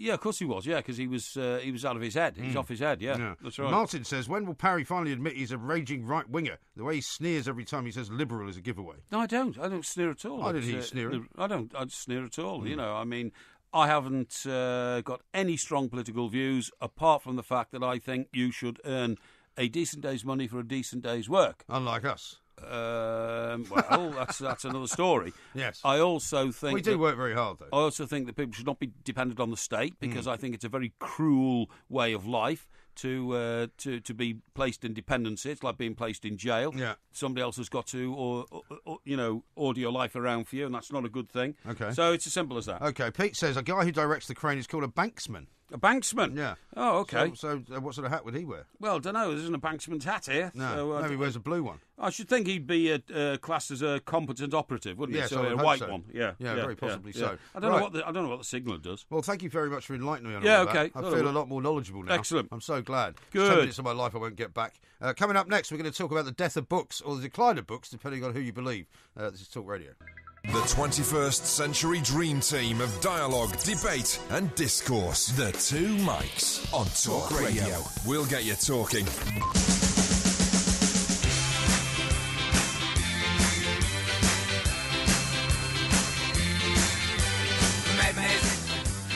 Madness, they call it madness. Madness, they call it madness. This is Talk Radio. We are the Two Mics. Coming up in the next hour, there's another exciting edition of Ask Porky. If you've never had a problem solved live on air, now's the time to do it. All you've got to do is send us a tweet at the Two Mics, hashtag it Ask Porky, or alternatively go and look on Facebook and you can find us there and you can post it there as well. And Mr. Parry is basically here to help. It could be a financial problem, perhaps. Could be a personal issue of one kind or another. Yes. Social etiquette, you're also quite good at as well. Social etiquette. And, because he notices trends and things like that. I so do. you can always tell people which is the right way to go. Now, a trend that you have noticed as well is this trend of people reading less and less in the book form anyway, Yes, I indeed. think, which is probably due to technology perhaps. But let's talk to Bill Grimsey, who's written a book called Who Killed the High Street. Yeah. Bill, a very good afternoon to you. Good afternoon. Yeah. Now, Hi, Bill. did you sell more copies of your book in book form or on a sort of tablet form? That was quite ironic. I mean, it was all about Who Killed the High Street, and the only way you could buy it was on Amazon. Yeah, exactly. It's quite ironic, really. That's right. But one particular aspect of the high street, Bill, which is disappearing rapidly, and I'm not talking about Waterstones or W.H. Smiths, I'm talking about the small retail bookseller. I'm told that they're going out of fashion like hotcakes went out of fashion after Alfred burnt them. You know what I mean? Yeah, I know exactly what you mean, and that's true. And I think, it's got to do with the way in which we buy and read books. I mean, we had the big surge in electronic books, and that kind of sort of hit a peak a year or so ago. This was the Kinder thing, was it? The Kindles, yeah. Yeah. And I think that kind of hit a peak, and bookshops started to, or books, hard copies started to become favourable again. And of course, Amazon is extremely famous for books, very quick, efficient service, easy to use and easy to shop, and they're doing extremely well still. And the small bookshop has suffered as a consequence. Yeah. Now, in addition to that, you've now got a major problem hitting them all, not just bookshops, but all small independents, with the new rate system that's coming in. It's going to bump their rates up, and they're all going to suffer for that. But Yeah, that's the new the business rate review. But isn't it also the case as well now that when you go to, say, supermarkets, which have become these kind of, places that sell everything, really, they only really sell books that are in the charts, don't they? So, I mean, the idea that you can go to a bookshop and sort of browse around and just see something that's quite interesting and unusual is kind of a thing of the past, isn't it? Well, yes, it is, except people that want to do that can still find the odd Waterstones in big towns. Yeah. And they've got coffee shops in them, and it's nice and comfy, and you can sit in a comfy chair, and if you're a bookworm in that respect, you can still do it, but they're few and far between. Most people will know what they want and go on to Amazon and search for it. Yeah, no, you're absolutely right. I mean, I'm talking about a little town in Surrey called Banstead, which I lived close by, and I used to wander down the high street, and there was a lovely bookshop there, and I'd go in, and they'd have all sorts of unusual books. And another bookshop, which I remember very well, we used to go to Cheltenham every year, for the National Hunt meeting, and then we'd go and see some friends in Marlborough afterwards, and there were all these fantastic bookshops in Marlborough which dealt in just racing books, Bloodstock and all that kind of stuff. They've all gone. Well, it's just a reflection, and perhaps a sad reflection, on the way in which society and consumers are moving. I mean, my granddaughters are growing up. Yeah. They're 9, 7 and 3, and they've all got some kind of electronic device. Sure. They all know how to use them. They use them at school. I mean, they're just not going to shop the way we used to shop. They're not going to behave the way we used to behave. And we've got to get used to that. Yeah, but wouldn't it be nice? Wouldn't it be nice to buy one of your granddaughters a lovely, classic copy of Alice in Wonderland or something like that? You get it on the internet, though, don't you? Yeah, absolutely, and we do. I mean, both of my eldest two are into Harry Potter right now. Right. And the 9-year-old's on book 6, and the 7-year-olds on book 3, and they love it. And we buy them the books, and then we get copies for taking them to Harry Potter world as well. That's another story. Well, that's a very expensive day out. Oops. Has he gone? Something there. I think the line's dropped. Oh, I think we dropped Bill there. I was asking him, because Bill was actually involved very heavily in the retail sector himself, and I was going to actually ask him if he was involved indeed in killing the high street, because he worked for Iceland, he worked for Wicks, I see. He worked for Kingfisher, right? And so the Bill, none of them sold books though, did they? Well, no, but but what they've done. I mean, when you go out now into whichever part of Britain you go to, I mean, you don't have to go very far, even in the centre of cities, to find one of those sort of retail parks where they've got like a B&Q, that's right. and they've got a pet food store, they've got a Halfords, they've got something like that. Yes. I think we got you back, Bill. Are you there? Yeah, I'm here. Oh, you are. Sorry. I was hearing you, but you weren't hearing right. me. Sorry. Okay. Well, so you heard what I was about to say to you, which was, I mean, in some ways, and I'm not blaming you personally for this, but the advent of the kind of retail park and the huge warehouse type shop like Wicks or like B&Q or something like that, which you were involved with Wicks, has kind of killed the high street as well, hasn't it? Oh, absolutely. I mean, look, I retired 4 years ago, and I wrote the book because I didn't want to play golf. And basically, what I was trying to reflect upon is the changes that have happened throughout my career, which have led to where we are today. We just don't want the high street, by the way. I mean, if we did, we'd use it, but we don't. We want convenience, so we go out of town. We now want convenience, we go online. And it's going to change even further as technology improves. We're going to have shops without stock soon. And virtual shops. So, the whole world is spinning around a technology revolution, which on the one hand is a good thing. For those of us that are a bit grey-haired, we miss the past. We've got virtual banks now.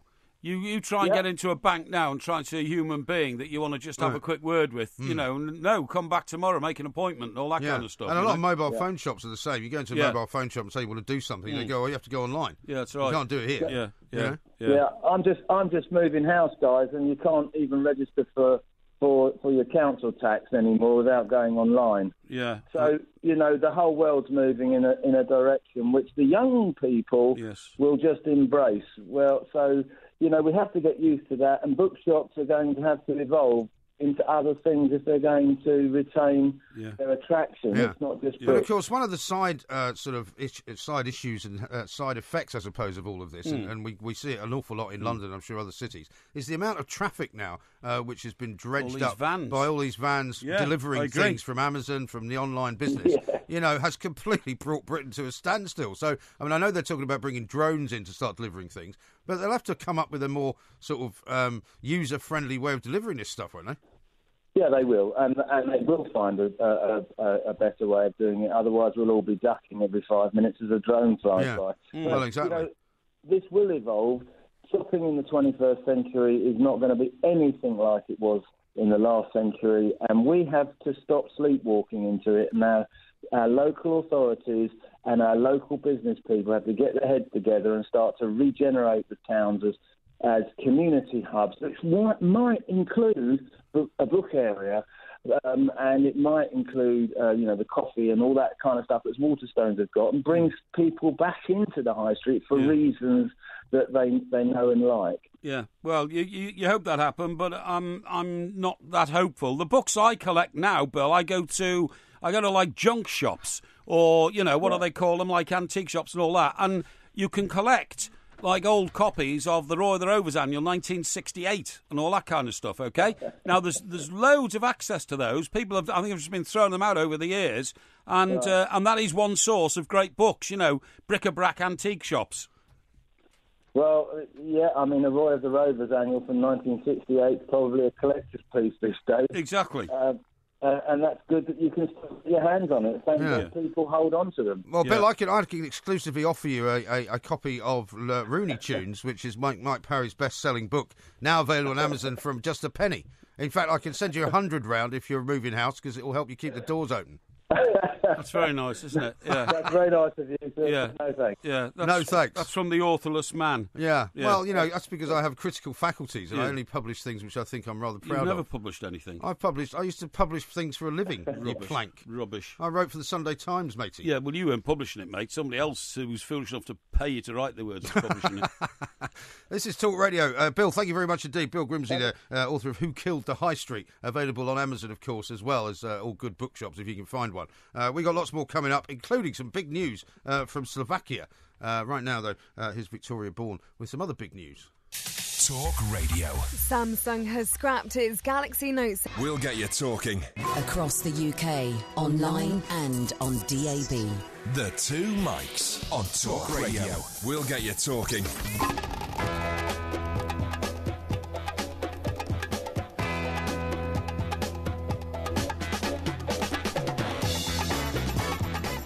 We are the Two Mics. Ask Porky coming up a little bit later on. Porky Vision, of course, tomorrow. For those of you who haven't heard the show before, which is Mr. Parry's review of all the good stuff on TV and some of the bad stuff as well. Yes. And also, of course, the Porky Quiz. Yes. Will be coming up on Thursday.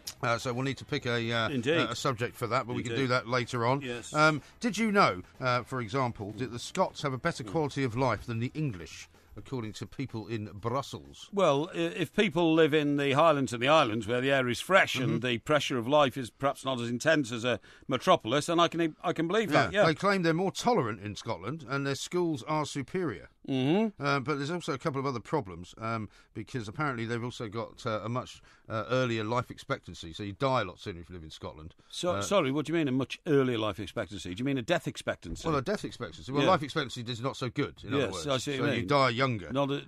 They don't have as much longevity built into their existence. And this may not come as a surprise to you if you've been there. Yeah. You're more likely to be the victim of an assault in Scotland than you are in England. Particularly in Sauchiehall Street. Where we are going, in fact, towards Christmas time. Not that we've ever been assaulted anywhere near the garage. I certainly have not, no. Although I know people who have. Not that there's anything to do with the garage. But also, you're more likely to be subject to an alcohol-related death in Scotland, which might not come as any great surprise to you. Well, as a nation, they have a reputation for being a heavy drinking race. 31.2 alcohol-related deaths for every 100,000 men in Scotland, and the English figure is only 18.1. Really? So it's nearly double. Yeah, it's still not a lot, is it, for 31 people out of 100,000 to die of alcohol-related deaths? I don't know, really. I suppose it's not, as a percentage, it's not very much. Now, the reason I'm telling you that is I've had a tweet from Graham, who's obviously a member of the Tartan Army. Right. Who's out in Slovakia, because Scotland are playing Slovakia tonight out there in the World Cup qualifiers. And he says, I've just informed the boys in Slovakia, old MG is Scottish, and apparently they're now currently blaring out, there's only one Mike Graham. Really? In Slovakia. Is that right? Yeah. How much have they been drinking? Probably quite a lot, I would think they have as well. Didn't they know you were Scottish before this? Well, maybe not. I don't know. See, I think you're the sort of guy who doesn't really care what his identity is as long as he seeks popularity somewhere. I do believe, my seeking of popularity is as of nothing compared to yours. That's all that you do all the time. Not at all. My identity, as I see myself, is basically British. But my parents are Scottish, so I'm more Scottish than I am English. Well, you say that, but then you have this terrible thing about people in the north of England who you despise. I don't despise anyone. You do. No. You don't like anybody who comes That's from not true. north of the M25. That's You've told me rubbish. that before. You've actually said That's you not don't true. like northern people. That's not true. Listen, talking about Scotland, I've got something to tell you about porridge. Porridge? Now, you were talking about porridge the other day. I was saying that Gareth Southgate is about as exciting as 4-day-old porridge. Yeah, that was why we were talking about porridge. Well, funny you say that, but then I said to you, do you eat porridge? You said, yes, you love porridge and you have it all the time, okay? So I thought I'd find out... Well, I don't have it all the time. No, that's not what I said. You're incapable. I mean, I'm amazed that you ever worked as a reporter, right? Because you are incapable of reporting anything as it was actually said. You said you often have porridge. Yeah, you just told me I have it all the time. Yeah, well, if you have it all the time, during the often course of, and all the time are not the same thing. During the course of 3 or 4 months, you're having it all the time. Anyway, listen, can I tell you this? Go on. Traditional Scots porridge, if you really want to, Scots porridge oats. Yeah. Can only be served to get the right flavour in a wooden bowl. In a wooden bowl. And eaten with a wooden stick. Okay.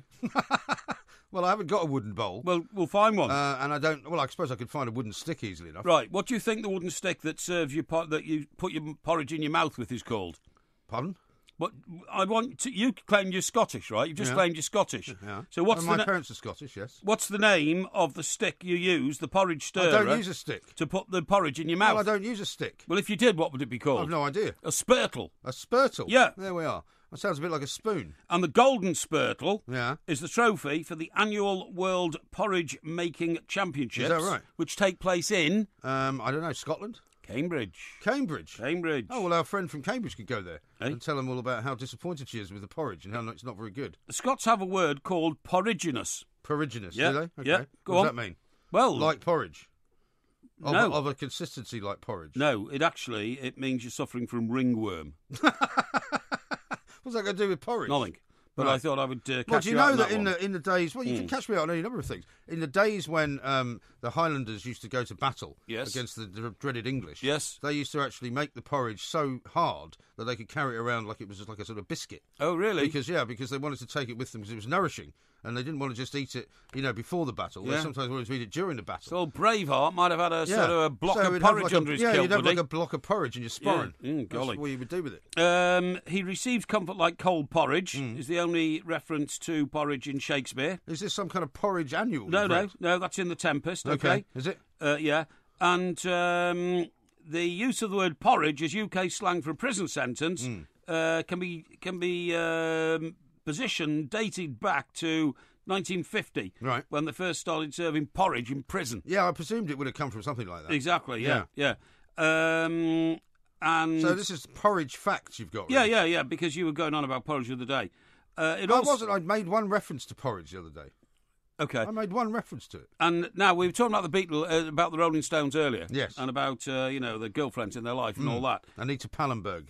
Yeah, Marianne Faithfull, who we mentioned as well, she said once, the food that's never let me down, men have let me down, people have let me down, but the food that's never let me down in life is porridge. Is that right? Yeah. Well, good for her. Amazing. Well, I tell you what, I saw her at the Roundhouse, didn't I? Was it earlier this year, I think it was? That's right. And she was brilliant. And she was drinking tea on stage, which I thought was very much in keeping with her status now. What was in her teacup? No, I think she's now sort of physically, really a national treasure type figure. Is she? Marianne Faithfull, yeah. Very funny. Tell you what might have been in a teacup, because this is quite interesting. Now, when were you first aware of Prosecco being sort of introduced into this country? Prosecco, is it? Yeah. The stuff that's like fake champagne? Yeah. I would say probably about, 2 or 3 years ago, not that long ago. I think about 2 years ago, my niece, who is a professional surveyor... I've met your niece. Yes, that's very right. Nice works in London. Very nice. I remember we met up somewhere and... we met for dinner, didn't we? We did, yeah, but this is on a separate occasion. Oh, when we met, we were having a drink after work or something, and I said, what can I get you, my dear? She said, I'll give me a Prosecco. And I said, well, don't want a glass of champagne. That's what you normally have. She said, no, Prosecco's easier. I said, what is it? And anyway, apparently it's like fake champagne. I'll tell you where I think they had it, before it became sort of this massive, ridiculous sort of phenomenon. Because it is. I mean, I think people are almost now buying more Prosecco than champagne because it's cheaper. I think some Italian restaurants used to have it. Did they? Like sort of traditional Italian restaurants. You'd go and they would sometimes give you a glass of Prosecco as like an aperitif. Sure. I mean, I can't drink champagne or Prosecco because it affects my heart. Only 1/3 of my heart. We did have some in Edinburgh, didn't we? Yeah, but we had it diluted with orange, didn't we? Yes, Bucks Fizz. No, what do the Americans call Mimosa. it? Mimosa. We had a few mimosas, that's right. Yeah, but anyway. We're not going into Bobcat Bob territory. Oh, we're not going to Bobcat Bob. The reason I'm telling you all this is because guess what? What? I thought you were talking about porridge. What are you doing, going through the encyclopedia of letter P? No. The reason actually, maybe. The reason we're talking about this is because the Italians have, seized the Prosecco market. Well, it comes from Italy, doesn't it? It comes from Italy, and guess what? The Spanish aren't very happy about it. Guess what the Spanish are going to do? Well, because the Spanish don't really make Prosecco. No, they're going to flood the country with sangria. No, are they? Now, what do you know about sangria? Yeah, well, sangria is an interesting drink. It's one of those... Cheap punch, it's called. It's one of those things you drink when you're a teenager, isn't it? And when I went to Spain a few years ago, I went and for some reason... The place we were living in was in this town, which everything was always closed. Yes, right. You could never find anything to buy, right? Yeah. And I wanted to have some sangria, so I took off and found a petrol station about a couple of miles down the road. Where was this? In Spain, just north of Barcelona, outside of Barcelona. just outside of Girona. actually. Aren't there? Yeah, which bizarrely has more Michelin star restaurants than any other place in the world. But anyway, we'll get back to that later. Right, okay. And anyway, in this petrol station, they had a fridge with stuff in it. Yeah. And they had a bottle of sangria. Right. Which I thought, well, I'll buy just that. the one? Well, it was like a sort of, those like sort of thick-ended bottles. Yeah, it I was know. a bit Yeah, like yeah. why you buy orange juice in. Yeah, yeah. I took it home and I mixed it with some fruit. Right. And I must admit, I remembered it as a really nice drink from when I was younger. Yeah. It was horrendous. Well, it was horrible. It says here, the problem is that the image they've got, Sangria trying to flood the country with, Spain are trying to flood the country with Sangria. Yeah. All these marketing men have been sent over to say, this is the next great market. Right. The problem is that one guy here who's been told to sell it says lots of British people think of Sangria as a cheap, nasty drink they enjoyed on holiday in Spain when they were younger. Yeah. When they get home, they do not feel the same about it, which is, I think, absolutely true. It's not like having a Pimm's, a nice That's glass right. of Pimm's in the summer is lovely. That's right. It says it's not something they consider as more expensive brand or are prepared to spend a bit more money on. Yeah. Now, I mean, my first experience with Sangria was, when you go to these, I mean, believe it or not, it was such cattle class stuff, the package holidays when I was sort of 17 or something. Right. You'd get on this coach and, well, where are we going? Oh, going out for the barbecue dinner. Oh, that's great. Okay. Oh, yeah, because they had the whole programme of events, right? That's right, barbecue dinner. Yeah. So you get on this sort of battered old coach and you drive up the hill there, to a farmhouse, and the farmhouse has got all these tables outside, look like a prisoner of war camp, really. Right. And you sit there, and then one woman comes around and puts this revolting piece of pork in front of you on a plate. Right. But then another guy comes round with a cloth, and he literally reaches round, grabs your chin, pulls your head back. Oh, was this the thing when you're drinking out of the goat skin? That's right. Which is very dangerous. And then actually. pour it into your face. Yeah. Sometimes it went in your mouth, but usually it went in your eyes and your hair. In those days, right, when the invasion started from Britain, they must have had such disregard for the Brits. Oh, unbelievable. Because, I mean, Spain's a very civilised place, right? I agree. And you see people sitting, very, very quietly, having cups of coffee, maybe a little glass of wine, and suddenly the Brits arrive. They're all absolutely flat out, completely drunk. That's right, within cheap minutes. booze. Yeah. But what I'm saying is they never even offered you a glass or anything like that, or poured it. No, they literally grabbed your head, poured it in your mouth. That's your lot, and then we went on to the next one. And all that kind I of remember stuff. buying one of those goat skin things. I bet you did, the Spanish donkey. Yeah, because I thought it was for water. When I was about 14 or something like that, I brought it home. Didn't realise it was you're actually supposed to put wine in it and just pour it down your throat. Yeah, I felt the same. Anyway, this chap here who's... I don't think it'll catch on. Sangria is a mass market. Well, there's a chap here called Cheles Alcalala. Alcalala. Sorry, Cheles Alcalala Lolea. Okay. Lolea. Easy for you to say. He's a marketing director, involved in trying to introduce Sangria into this country. Right. He says, we are determined to overcome the attitude, OK? We want to promote Sangria as a quality product, a niche product. Yeah, good luck with that. Yeah, hang on. That competes with the likes of Prosecco. He says... Lolea says, I'm hoping to sign contracts with Harrods, Fortnum and Mason to increase the prestige of the drink. Well, that's a good idea. But unfortunately, the reason Prosecco is so successful is that it makes you feel like you're drinking champagne, but it's cheaper. Yes. So it doesn't have a kind of, you don't feel like you're going cheap on anything. I totally agree. I mean, if you were to take somebody out for dinner and ask them if they'd like a bottle of Prosecco, they're not going to go, you're a cheapskate. Yeah. However, if you took them out and said, how do you fancy a jug of sangria? A jug of sangria. I don't think they'd be looking at you the same way. I've just found out that actually the guy's name is Cheles Alcala. And the Lolea bit is what he's named his sangria. Oh, right. So Lolea is the new sangria. That's the name of the sangria, okay. Lolea. I remember making it once because you could actually make sangria out without having actually the basic bottle of sangria. Yes. You just put red wine and brandy. Well, but I actually made it in such a way once for a party that it was lethal. Oh, it was like rocket fuel. It's got to set fire to it. Well, I did like a bottle of brandy and a bottle of red wine. Isn't that what Chris did in Burn His so House strong. down in America? So strong right, that people were just getting absolutely, bladderated. Absolutely. So it's meant to be made up of quality wine, chopped fruit, orange juice, and sometimes brandy, as you quite say. But you've got to be careful how much brandy you put in. Yeah, exactly. But anyway, this Lolea, right, this is four guys who've got together and they considered making a high-quality sangria. It's made in Zaragoza in eastern Spain. Zaragoza? Zaragoza. Yeah. I've been there. Actually, Everton played the real Zaragoza. Did they? I'll tell you what it was. They played him in the European Cup Cup in 1966 after quite we won a nice the FA town, Cup. actually, Zaragoza. I didn't go there, actually. It was when they came in. I think we got knocked out. Yeah, probably. But anyway. That's what usually happens. So, made in Zaragoza is... I'll ignore that. Eastern Spain, it uses local citric juices, but adds cinnamon cinnamon. Yeah, cinnamon in the red sangria and vanilla in the white. So there's two sorts of sangria, red and white, and vanilla's that. Cinnamon is used in the red and vanilla in the white. Okay. Well, vanilla's like ice cream, isn't it? Well, no, vanilla essence is what you put in cakes sometimes if you're making cakes. Yes, okay, yeah, but it still tastes like vanilla ice cream. Well, not really. Vanilla ice cream tastes like vanilla. Yeah, that's right. That's not the other way round. Okay. Now, it says the drinks are then carbonised, but without preservatives to give a fizz. Uh-huh. Okay? Yeah. The origins of sangria have long been disputed. So where is it actually from then? Zaragoza? Is that what you're saying? That's the origin of it. Zaragoza, yeah. Okay. But it says the drink is said to have been concocted originally in Spain, Portugal, the West Indies, and even Britain as long ago as the 14th century. Oh, really?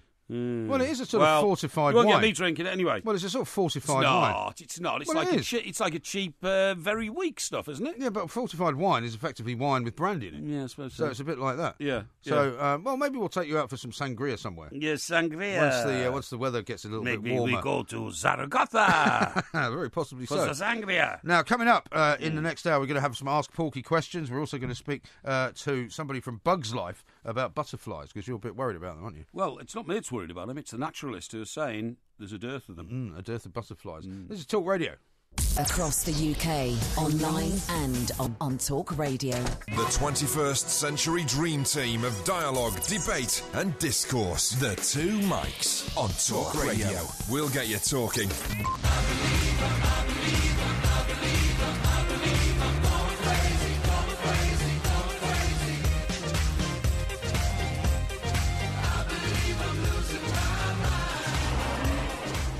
This is Talk Radio. We are the Two Mics. Ask Porky coming up in the next hour. We'll also be talking a bit more about butterflies as well as finding out. Do you know why I'm feeling very sort of, shall we say, full of the joys of spring today, by the way? Because I actually slept for 12 hours. What? I slept for 12 hours Look, last there's night. something wrong with you. Go and see a doctor. No, I don't think there is. That's so unnatural. No, I know it would be to you because you only sleep about 3 hours a day. Yes. But I had quite a busy weekend one way or another. You know, I drove down to Sussex early Thursday, like Friday you think morning. I didn't have a busy weekend? Well, I know you had a busy weekend, but you don't need sleep. You've told me that before. Yeah, well, you know, you exist on 3 or 4 hours of sleep a night. That's You've because said I that. have very low blood pressure because only 1/3 of my heart works. Really? You see. Yeah. Do you think you would sleep more then if you didn't have your heart problem? I don't know. I mean, did you used to sleep more? I don't know. You know, fortunately, I have the crippling illness of my heart to cope with every day, so I don't know. Fortunately? No, unfortunately. Oh, unfortunately. So I don't have... Well, funnily enough, there's a question related to that in Ask Porky, which you may be able to answer. Okay, yeah. But, you know, I've always been slightly dubious about your supposed crippling condition. Oh, really? Have well, you? given how able you are to work so hard and, you know, exist without any sleep. Yeah, but I have iron discipline in the rest of my life to facilitate my being able to do things. That does not matter. As you cannot, know. I mean, iron discipline is all very well, but you cannot, you know, cheat the old, the health system of your body. Well, you can't just suddenly make yourself better. So much of it is mind over matter. Well, you Believe say me. that. No, my consultants have told me in the past I've rubbish. got iron will. So much of mind it, over matter. No, so much of it is that you were always exaggerating how ill you were in the first place. Considering I was 7 months on the heart transplant list, I think that's a bit of a ridiculous and then what thing happened? to say. Yeah, and then what happened? Well, then, for some unknown reason, they didn't... Well, I walked out the hospital. I said, I can't stay here forever. Yeah, I said, listen, how long is this going to go on for? And how many other people who were 7 months on the heart transplant list walked out of the hospital? None of them. None of them. None of them. And they were all taken out of a box, right? Well, maybe, but I mean, the point is, it's mind over matter. I just said, look, my life is on hold. My career is disappearing down the tubes. I'm not staying here any longer. Why can't I just go home and give me a beep or something or whatever, and let me know when the heart's I'll just ready? come back when the heart's ready. Yeah, exactly. That's when right. When some poor soul has and then when I got out road. of the confines of the hospital and started walking small distances, like 4 or 5 yards, having not walked for weeks, months. Yeah. Then I started getting better. Had your legs not sort of atrophied? No. Muscles in your legs? No. You get physio and all that kind of stuff. Yeah, not a problem. Because I found when I had my arm in a sling for about 6 weeks, I broke my wrist. Oh, it can be terrible. You lose all the muscle on your arm. Literally, when I took the cast off, my arm was withered away to nothing. Sure. I went to try and play golf immediately afterwards. Difficult. And it was actually painful to try and hit the ball. It took me about 3 months to get it back to normal. I can imagine. Yeah. Now, much of this show... Sorry to bother you. No, not at all. No, you carry on. Much of this show seems to be sort of positioned around drink and food and all that kind of stuff. Much of our lives are positioned around those two you things. say so. But I'm outraged by another bit of supposed legislation which is coming in that restaurants and cafes and pubs are to be named and shamed. Named and shamed? Named and shamed. By whom? Unless they make food portions smaller or take a lot of the sugar out of their sweets and a new war on puddings. Okay. Well, I tell you what, I mean, there are certainly some places where you go where they give you too much food. I mean, I tend not to go to restaurants That like happens that. in America a lot. It does happen in America, yeah, absolutely. But, I mean, it can happen. No, it's happening here as well. There are lots of places where you go and you just want a little starter or something like that, and they bring you this massive amount of food. Yeah. I mean, funnily enough, in Spain, when we were there, in Mallorca, after you popped in and popped out again, the last night we were there, we had all this food in the fridge. Right. And there was a school of thought from some people saying, why don't we just use up all the food in the fridge? And I said, well, to be honest, I don't really want to do that. I'm afraid we just have to throw the food out. Yeah, that's right. Because dregs and all that sort of stuff. Oh, look, we've got some eggs here.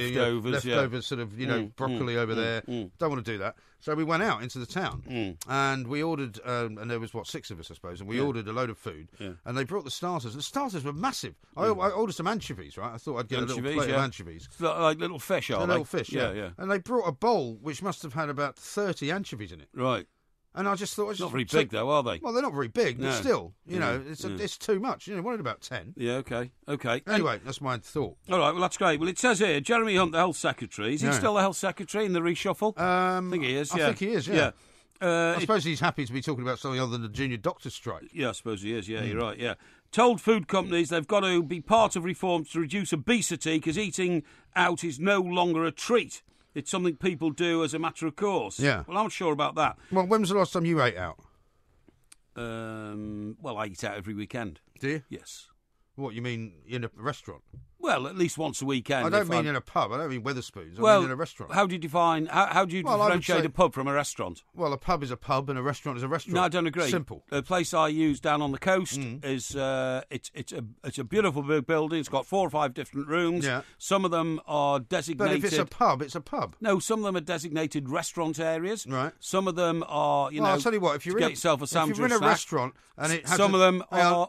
waiter service to your table. Here's the clue, right? If you're in a restaurant and it says this is the restaurant area, then it's not a restaurant. Because if you're in a real restaurant, it doesn't have a sign that says restaurant area because the whole place is a restaurant. Yeah, well, that's the obvious bit. You're being a bit obstreperous today. I'm not at all. I Pub feel restaurant very serene. is a very acceptable description of a lot of places in this country. I agree with you. Right, well, but what I'm saying is that it's different going out to a pub for dinner than it is going out to a restaurant. I prefer a pub. I prefer a pub restaurant, a high-quality one. Really? Anyway, it says here, look, chains such as Pizza Express, Starbucks, McDonald's and Gourmet Burger Kitchen have been told to step up as part of the government initiative to tackle obesity. Efforts by dining outlets to make their food and drink healthier will be compared publicly as part of the government strategy. Right, it says here, food outlets outside the home will have to cut sugar and reduce the size of the puddings, the cakes and the pastries they sell to the public. So when they talk about... what kind of country are we living in now? We've got food czars telling us how much we can eat. This is an outrage. Well, why does that bother you so much? It's an outrage. I'll eat as much as I damn well want. Well, I think that's a very good point. And when people are telling me what I eat and how I eat and all that kind of stuff, they can bog off. I'm telling you. Well, I feel the same way about the noise reduction headphones. Where I was telling you this before, if you've got an iPhone, I don't know what it's like on your phone, but if you plug headphones in, right, you can't, you're not allowed to listen to music as loud as you want to. Yeah. Because there's an EU restriction. Or maybe after Brexit, this will be something that improves. But that disturbs other people, doesn't it? Well, it doesn't necessarily. Depends. I think that's designed not to disturb other people. No, it's not. No, it's not. It's designed not for you not to harm your hearing. Yes. I went to so many rock concerts when I was a teenager. That's right. You could be deaf. My ears have already been damaged. Yeah, Pete Townshend's gone deaf. Yeah, well, because he stood in front of a Marshall amp for his whole career. He did, yeah. But I don't want the EU telling me that I can't listen to loud music. No. And the only way I can do it is to listen to it on if I'm on the tube, for example, and I listen to music, I can't hear it. Can't hear it. No. You don't care, do you? Well, I think... This is another part of my life you don't care about. I think it's something that, not many people have got any sympathy with you about, because it's your personal problem. Okay. I'm trying to save... See the time, by the way. I'm trying to save the world. Just listen to this. This is what I hate. In a private meeting with food companies, Mr. Hunt, who's a government minister, so he gets all the trappings and benefit of chauffeur-driven cars, massive salary, expenses... Free dinner out as well. one of society's privileged. He actually says, this is ludicrous, he says... Going out to eat is no longer a treat. It's a regular habit for many families and is contributing significantly to the extra calories and sugar.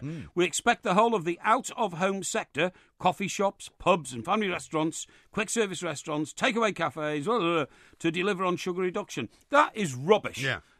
the majority of people in this country regard going out once a month to the Chinese or the Indian or something like that, or even to the, the carvery or something like that, as a treat.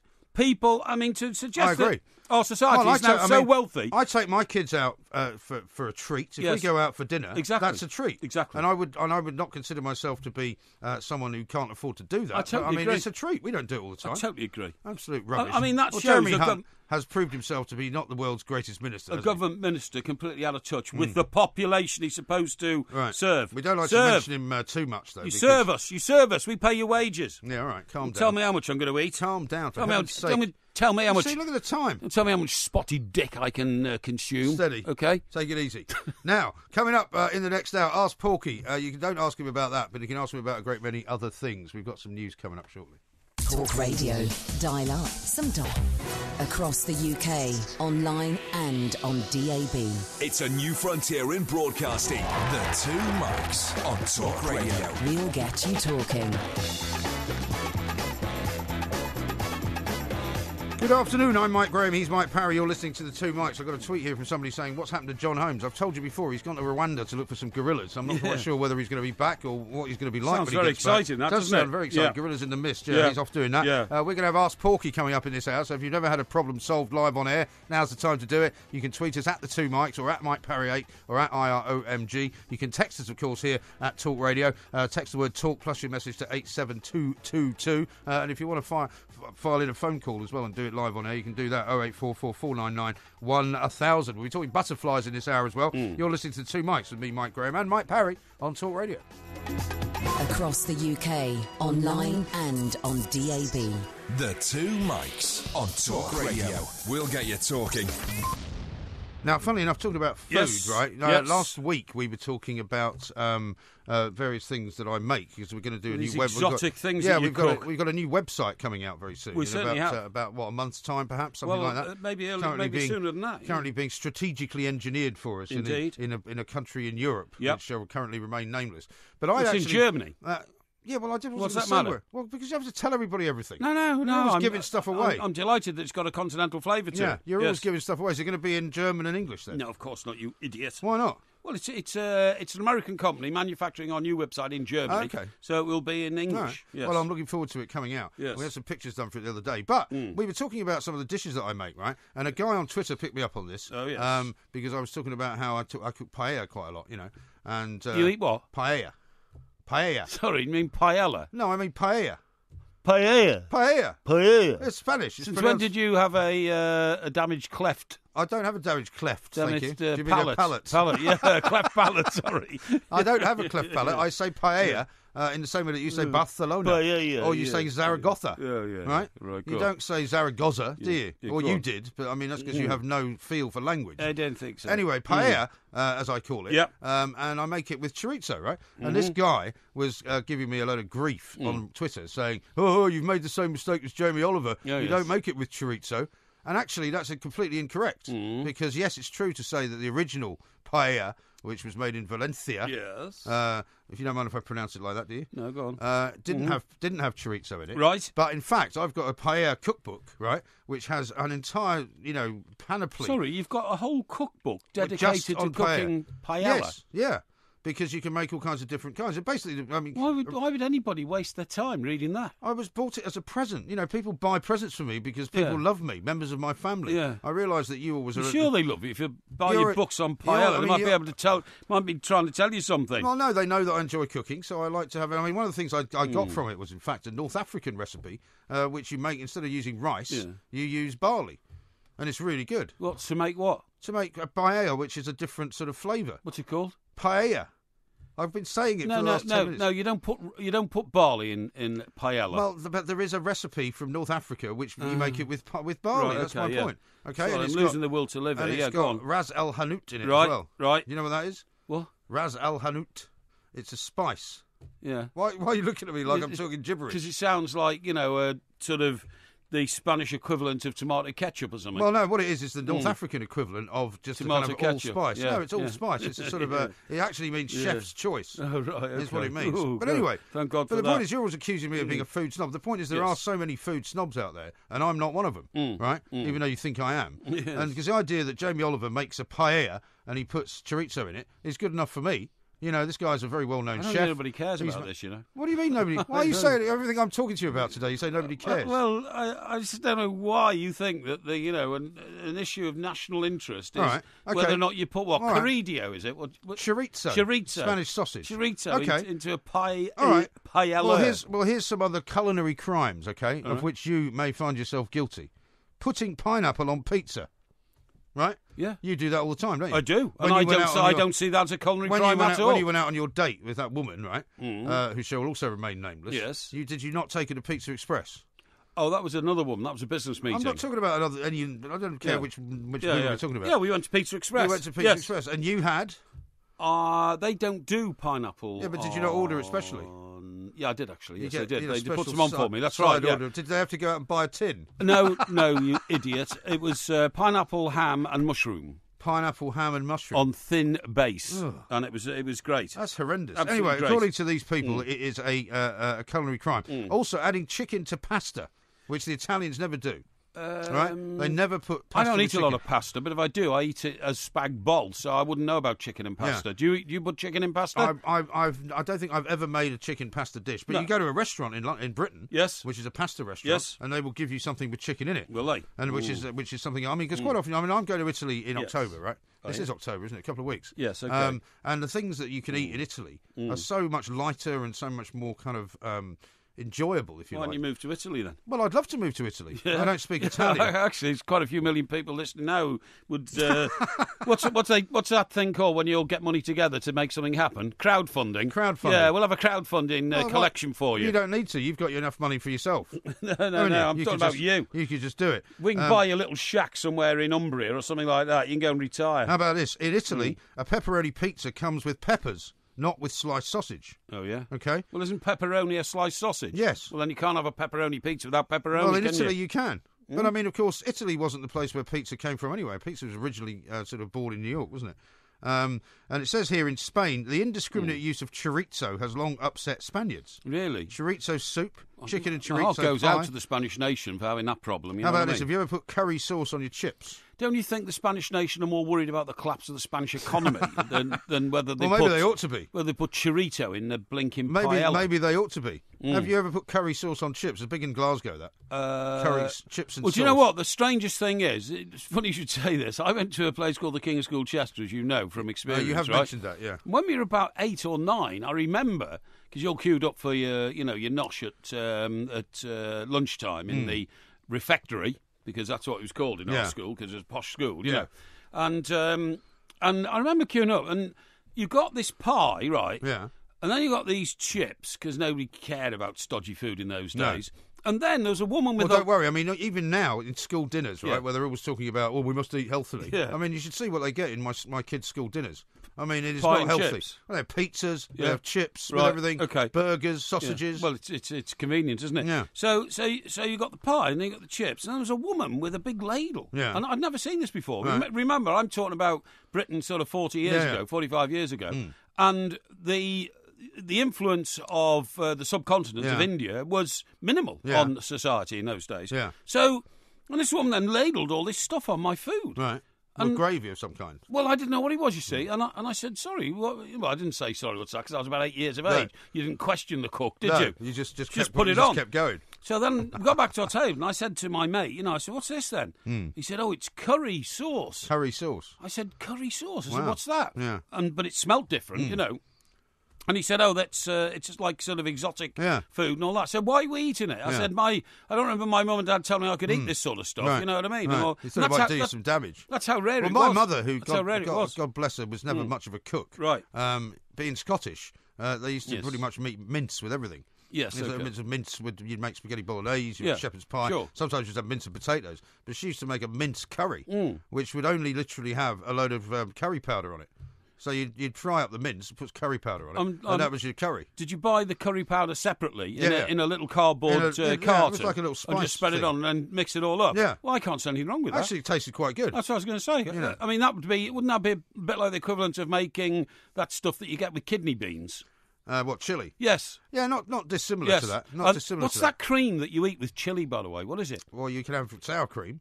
Sour cream, yeah. That's it. Where do you get that from? You can have creme fraiche. You buy it in a dairy section of a supermarket. Can you buy sour cream? Yes. You sure? Of course. I didn't know that, you see. You didn't know you could buy sour cream? No, I didn't know. Why not? Well, I thought... Well, next time you're seeing where they sell the milk. Yes. Right? Yes. And then they sell the yoghurt. Yes. Well, it's there. I'll try it. Yeah. If you want to be more health conscious, you can get creme fraiche. I'll tell you something about mince, because I love mince. Yeah. I really do. I'm thinking of seriously doing a mince cookbook. We'll do a mince cookbook. 100 things you can do with mince. Well, I'm telling you, if it's quality mince, it's great. Cheap mince is not good because you eat lots of bone, right? No. Well, you also don't want to get the one that's too high in fat. No, that's right. I tell you, but you can, if you go to a quality shop, you can get them to actually mince you up some fillet steak. You can, right? Yeah, which is what I do. Or you can just buy it. I mean, you can buy that in the supermarket as well. I don't think you can buy fillet steak mince. You can buy minced steak. You can. Well, okay, you say so. Yeah. Anyway, what I saw is, so I like it. I like it, as you quite rightly say, in spaghetti bolognese. I like it with mashed potato. Uh-huh. I like it when it's combined with cottage pie. Yes. And all this kind of stuff. Okay? Lasagna. Yeah. So my great mate, Richard Littlejohn, who has had a tremendously successful career, yes. part of it was being a newspaper reporter on a newspaper we both worked on when it went on strike. Oh, yeah. And I remember him writing years later, I've always been a man of principle and all this kind of stuff, which I accept he has. And he said he went on strike because the union was on strike and conditions were terrible and all that. And he actually said, it went on for about like a month. He said it was troubled times. Me and the family, my wife and kids, ate a lot of mince. Yeah. And I thought to myself, that's a very good reason for going on strike. Yeah. Exactly right. Yeah. One final thing about the culinary crimes, because you do eat a few curries, right? Yes. Most of the names for curries we have in this country are completely and utterly wrong. Right. For example, a pasanda just means I like. I've never heard of pasanda. Yeah, chicken pasanda. You see it in any Indian restaurant. No, I've it's never quite seen a mild it. one. I've never seen it. Balti. You've heard of a balti, right? Well, a balti I thought was like I confuse that with a bargee. Isn't a balti a bargee? No, a balti is basically an Indian dish cooked in a wok. So it's all kind of cooked in one place, if you like. Okay. Very famous in Birmingham, of course. That's where they invented it. Okay. But in India, it just means a bucket. A bucket, right? So it's not actually a dish no, at but that's an expression for the way it's cooked. And chicken madras and chicken vindaloo, of course, invented here. Really? You go to India, you can't get that. Can't get it. No. What about the one I like, which is chicken biryani? That's it. Well, biryani is a northern Punjabi dish, so you can get that there. There you go. That's genuine. Anyway, that's enough about food, isn't it? We've got to talk about... It seems to me you could talk about food all blinking day. I love talking about food. And you have been talking about it for most of today. I love talking about food. I think it's because I'm quite hungry, actually. Anyway, coming up next, we're going to talk about butterflies, which you can't eat. Well, I suppose you can if you're a bird. We're going to talk to Matt Shardlow from Bugs Life because they're all disappearing. This is Talk Radio. Talk Radio. Digital the 21st century dream team of dialogue, debate and discourse. The two mics on Talk Radio. We'll get you talking.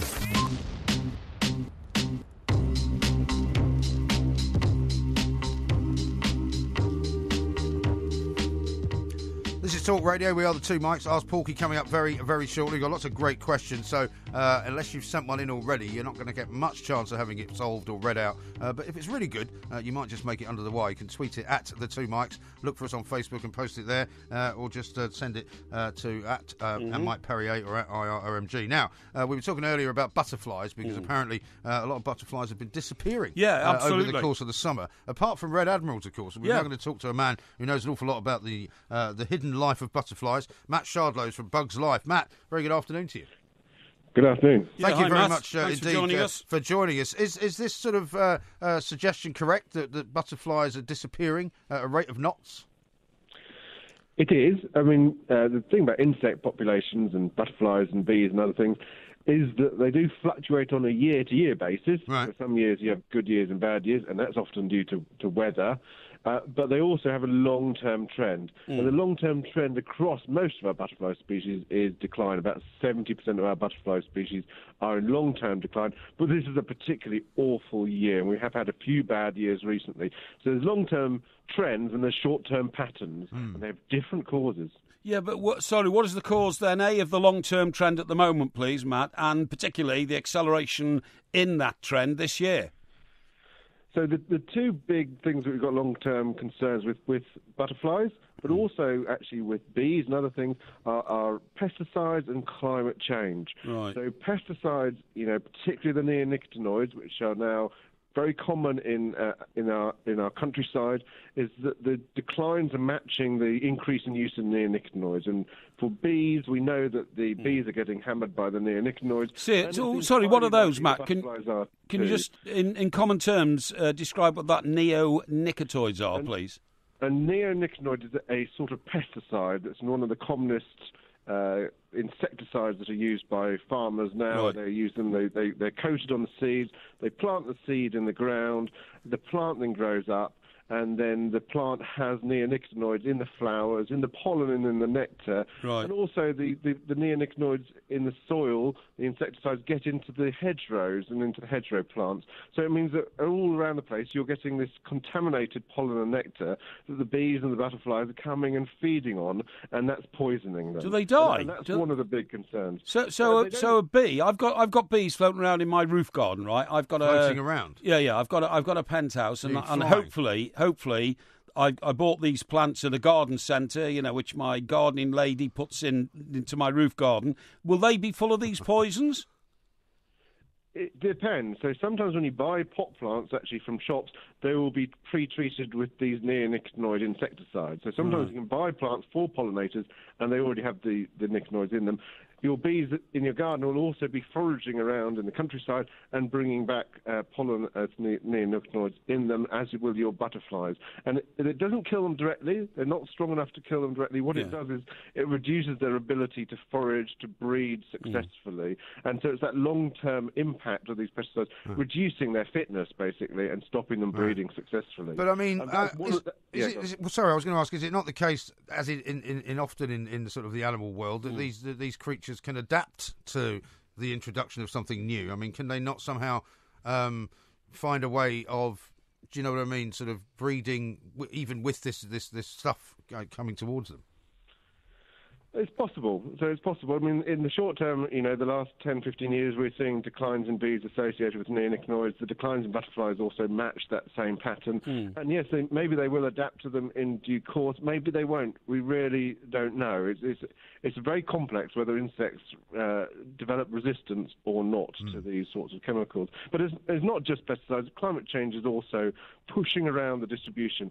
So what we're seeing with a lot of insects is that they're not able to spread north because their habitats are being fragmented, but the southern margins are pushing north. So they're getting narrower in their distribution, and that's also causing declines. Why doesn't and then you also have the annual weather fluctuations, which probably are a big part of this year's number of issues. Okay, why doesn't somebody in government ban these poisons if they're poisoning our butterflies and our bees? I mean, am I right in thinking that if we don't look after the bee population, the world could literally starve to death? Because if bees are not pollinating food, we won't have any food, will we?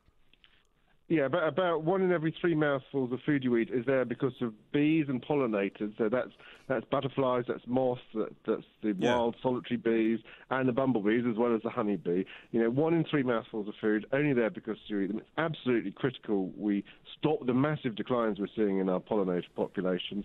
And yes, we believe that the neonicotinoid seed treatments should be banned entirely. A couple of years ago, the EU did take some action, and they did put in place a partial ban on flowering plants. But we're still having the issue that they're using these neonicotinoids on seeds of cereals like wheat. Yeah. And those seeds are then polluting the hedgerows, and the bees are still taking up neonicotinoids from the hedgerows. So we're not going to fix the bee population until we fix that neonicotinoid issue. This is a disgrace. Well, I mean, it doesn't surprise me. I mean, I was reading a report from as long ago as a year ago, which said that something like 3/4 of the 59 butterfly species in the UK are declining so much so over the last 40 years that they will all disappear, basically. Yeah, it's a disgrace. And we've really struggled to get the governments of any shape or colour over the last few years to take this seriously, despite the fact that MPs get more letters about bees than any other issue. This is something that the public are really concerned about, bees. Yeah. They know they're losing bees. They know they need bees. Why the politicians are not acting, I do not know. Even the EU tried to bring in some new tests so that when pesticide companies brought forward new pesticides, they had to make sure that they were safe for bumblebees and safe for the solitary bees, so safe for all the wild bees. Our government fought against this measure. I mean, it's totally inexplicable. Is it expensive to do? Is that why they're not doing it, or are they in hock to the to pesticide companies?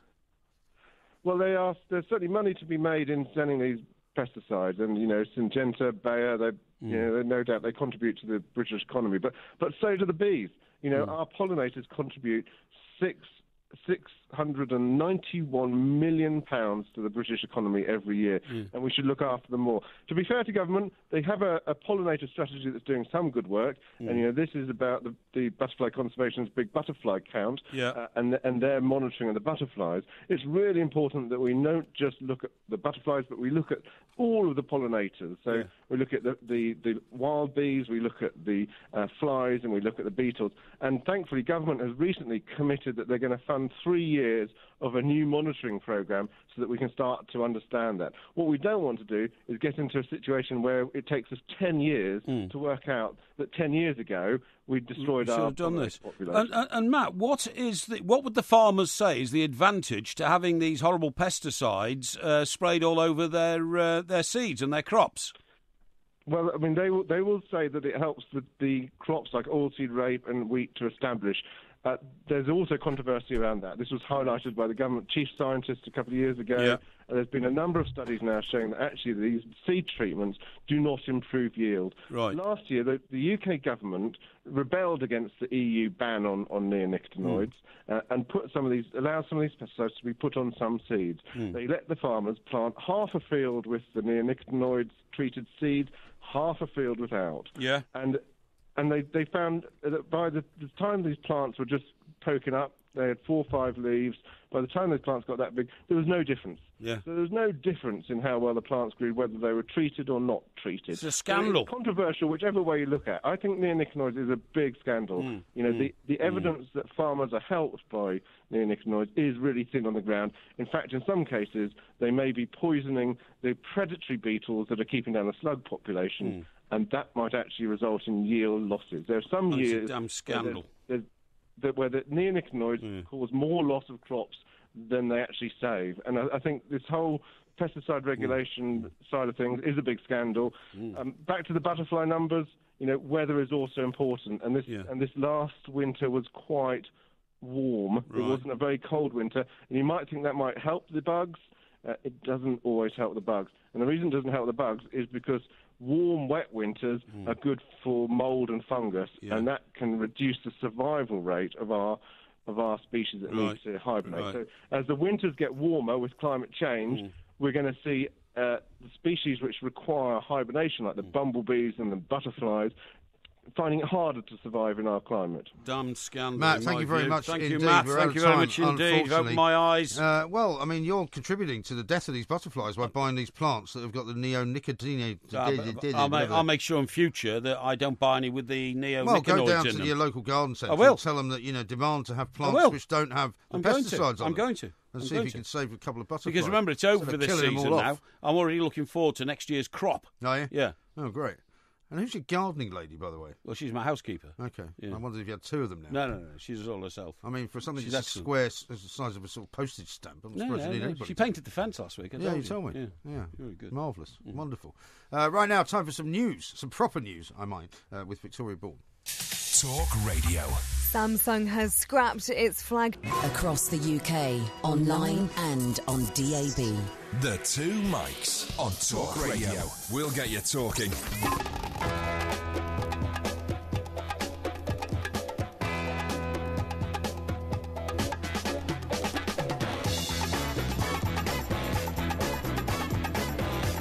This is Talk Radio. We are the two mics. Coming up very, very shortly, we're going to be solving a few problems. Let me read you this, though, from, I think it was Caroline. My nan did mince with sweet corn and gravy back in the 70s. Yes. It was lush. Lovely, absolutely. Do you remember that? Yes, I do, yeah. Excellent. Now, this is the time of the week when we try and help people out with lots and lots of your free advice, which is extraordinary. It is 25 years after, and you have to make a provision for your life. So if I've said this before, at some stage in the future, everybody's going to have to sign a form saying when do they wish to shuttle off this mortal coil. What, you mean they'll be able to choose? Yeah, they're going to have to choose how long they want to live, because that's the only way you're going to be able to plan your life and live a respectable life without becoming a burden to society. Yeah, very possibly so. Now, how about this one from Matthew? Now, this is current compared to the news stories that have been going around. What does Mike Parry think to a major UK retailer fining people who park in designated parent and child bays? Well, I think it's an outrage, and I've seen the story today. One particular supermarket is saying, if people park there and they haven't got a child, we're going to fine them. Why? They're empty all the time. Those bays are empty all the time. Well, maybe they're empty when you go there. They're empty whenever I go there. And I tell you what, I go at all sorts of different times of the day or night. It's a damned outrage.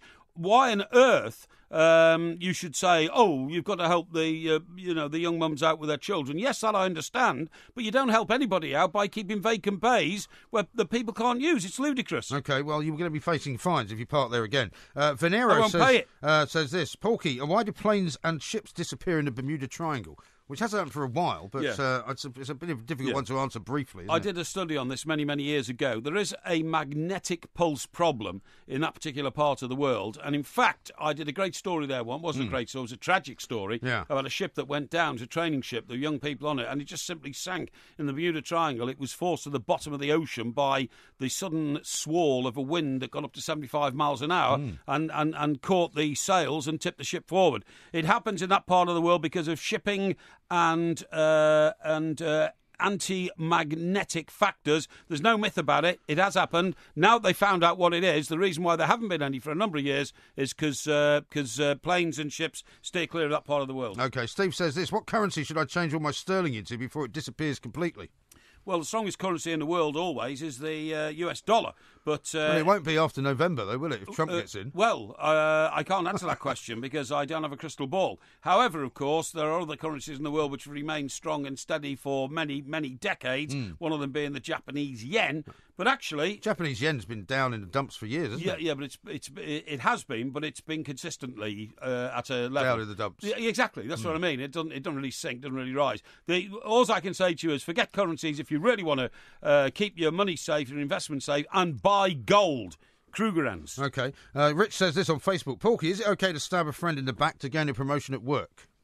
Well, I've never done that, and I never would do that. Are you sure? Certain, absolutely certain. What I would say is that taking advantage of a colleague when he's not in a position to defend himself is a despicable thing to do, and something which I would rail against if I saw it happening to another colleague. Right. However, you can absolutely hold your head up high if you say, look, I went into the race to get to the top along with everybody else. I played it fair and straight. I worked harder. I tried better. I had more talent. If you get there, feel proud of yourself. How about this one from Paul? Porky, why is it that Volvic mineral water, which has been filtered through volcanic rock for millions of years, has a best before date? It has a best before date because once you put that fantastically unique product into a plastic bottle, you are germinating it from moment one. The worst thing you can do with water is put it into plastic bottles. You see it in the Mediterranean. You see plastic bottles stored outside shops in the baking sun. I wouldn't buy one and drink it for all the money in the world. Really? Once it's contaminated by a combination of plastic and fierce sunlight, that water's not worth drinking. Here's a current one from Adrian. What should I do about my friend Scott Kemp, who, when I came into work this morning, was sat dressed as a clown? Anybody who's dressing like a clown at the moment is either jumping on a bandwagon or has some psychological misfunction in their head or is simply a jerk. I would ignore that person. OK, Kevin says this. Porky, my work's Christmas night out is on the 17th of December. How can I get out of it so I can come and see you both in Glasgow at the garage? You just tell people you've got better things to do. Because most office parties end in disaster, particularly around Christmas, a week before Christmas. You'd be better off helping yourself out by not insulting your boss, falling out with your girlfriend, or punching your mate in the face by just saying, actually, I'm going elsewhere tonight, and we'll see you at the garage on the 17th in Glasgow. Hurry says this, for a man with a heart condition who takes lots of tablets and is middle-aged, where do you get so much energy? Well, it's not a question of that. It's a question Maybe of from the directing. tablets. It's a question of directing your energy into the things that matter in life. For instance, I don't direct my energy into louche, long afternoons like MG, drinking bottles of champagne. Neither do I. Climbing up all the stairs to get to the top of the Shard. I don't climb up the stairs. I don't know where the stairs are. Or things like that. You've got to remember, your mind needs a lot of energy. Your lungs need a lot of energy to make you breathe, and your digestive system needs a lot of energy. That's what I concentrate on. Tim says this is an interesting one. Can spenders and savers stay married? Well, it depends who's spending and saving, I suppose. I mean, the classic relationship in a duo type marriage or whatever is that the male member of the partnership will earn a lot of money and the female member will spend traditionalist. No, I'm not saying I support that. I'm saying that is a traditional view of the way things happen. Usually because the female member of the partnership is also looking after 2 or 3 children and therefore needs funds to make the household run properly. However, spenders and savers need to get together and work out exactly how much they want to put into the productive area of life. I'm all for spending, providing you've got it. Now, here's one regarding Bobcat Bob. This comes from Two Mics Unofficial. He says, hey, boy, what advice would you give to newcomer Bobcat Bob to help the Sea Swans on his EPL soccer coaching debut? I would say, push the envelope! How about this one? This is a bit more political. David says, what should Hillary have said in the last presidential debate? Well, exactly what she did say. She tried to point out the failings that she sees in a man like Donald Trump, who some would like to be President of the United States of America. It's a really tawdry campaign now, throwing insults like that at each other, with Bill Clinton, my old friend, sitting in the audience and being actually personally insulted by Donald Trump. It's not good. It's not, particularly as he is actually a former president and is still referred to as Mr. President. A serious one here from Willie. Porky, can you start a campaign to stop the Highways Agency from closing our motorways at night? It's stopping us truckers and slowing the economy. Well, I have nothing but contempt for the Highways Agency.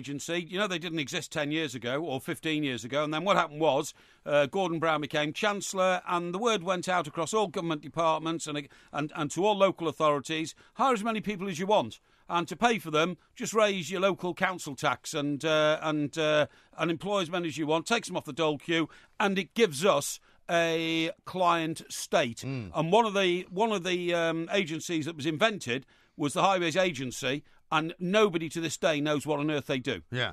Richard says this, what's the difference between a boat and a ship? Being as a naval man, you'll know all this, won't you? Well, a ship has weapons on it and goes around blowing other things out of the water, and a boat is like the sort of thing you might see on the Serpentine in Hyde Park. Well, like a rowing boat? Yes. OK. How about this from Pierre? Portmeister, the property guru. Do we spend more and buy a house that is already done up nicely, or do we buy cheap and do it up a bit ourselves? I'd always buy a new build. Buying old property and doing it up is a real pain.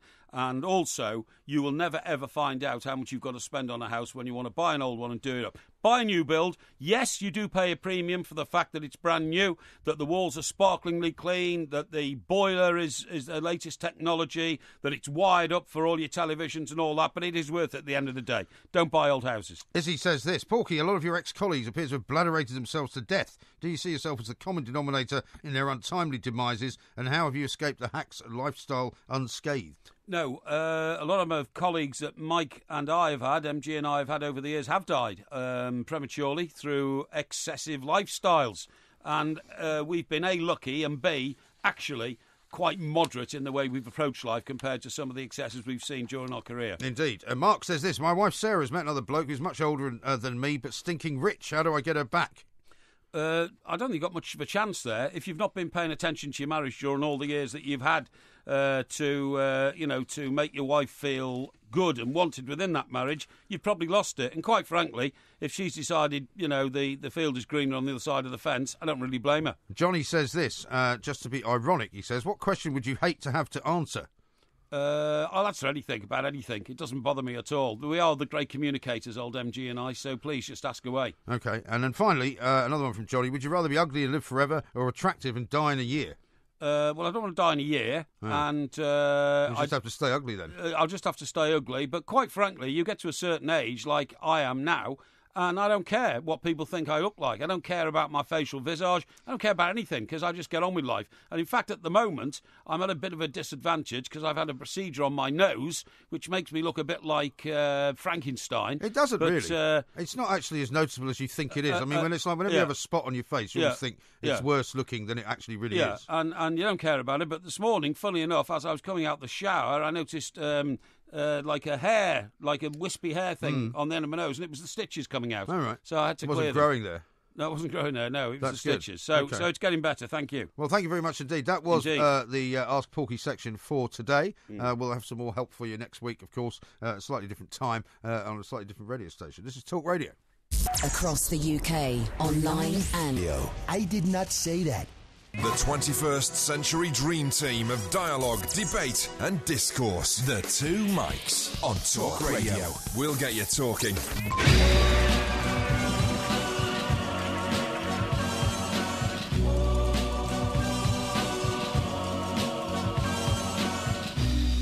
That boy needs therapy. Psychosomatic. That boy needs therapy. Psychosomatic. That boy. This is Talk Radio. We are the Two Mics, and of course we are here all week. We're almost coming to the end. It's going to be Porky Vision tomorrow. Actually, it's not all week, is it? We're not here Friday. Well, it's not. We're not here Friday, but when we say all week, it's like Monday to Thursday. I mean, you know, as you said yourself, did you not? Yeah. The week ends on Friday. Indeed.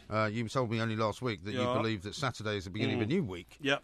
So therefore, actually, we are in your terms also almost here all week. Yes, indeed, you're right. It would have to be said. Yeah. I tell you, I'm studying at home at the moment. What are you studying? A load of books about Egypt. Really? Yeah. What, ancient Egypt? Yeah. Well, no, modern Egypt. Well, modern Egypt's worthy of study because modern Egypt is evolving even as we speak. Why would anybody want to study modern Egypt when you can study ancient Egypt? Well, because Egypt is right in the centre of, you know, what could be considered to be a very dangerous and volatile part of the world at the moment. I was about to say to you, I'm becoming a bit of an Egyptologist. Are you? Egyptologists actually study Tutankhamun's That's right. You want to be careful about that because you might fall victim to the curse. No, I don't think so. Well, do you not realise what the curse did?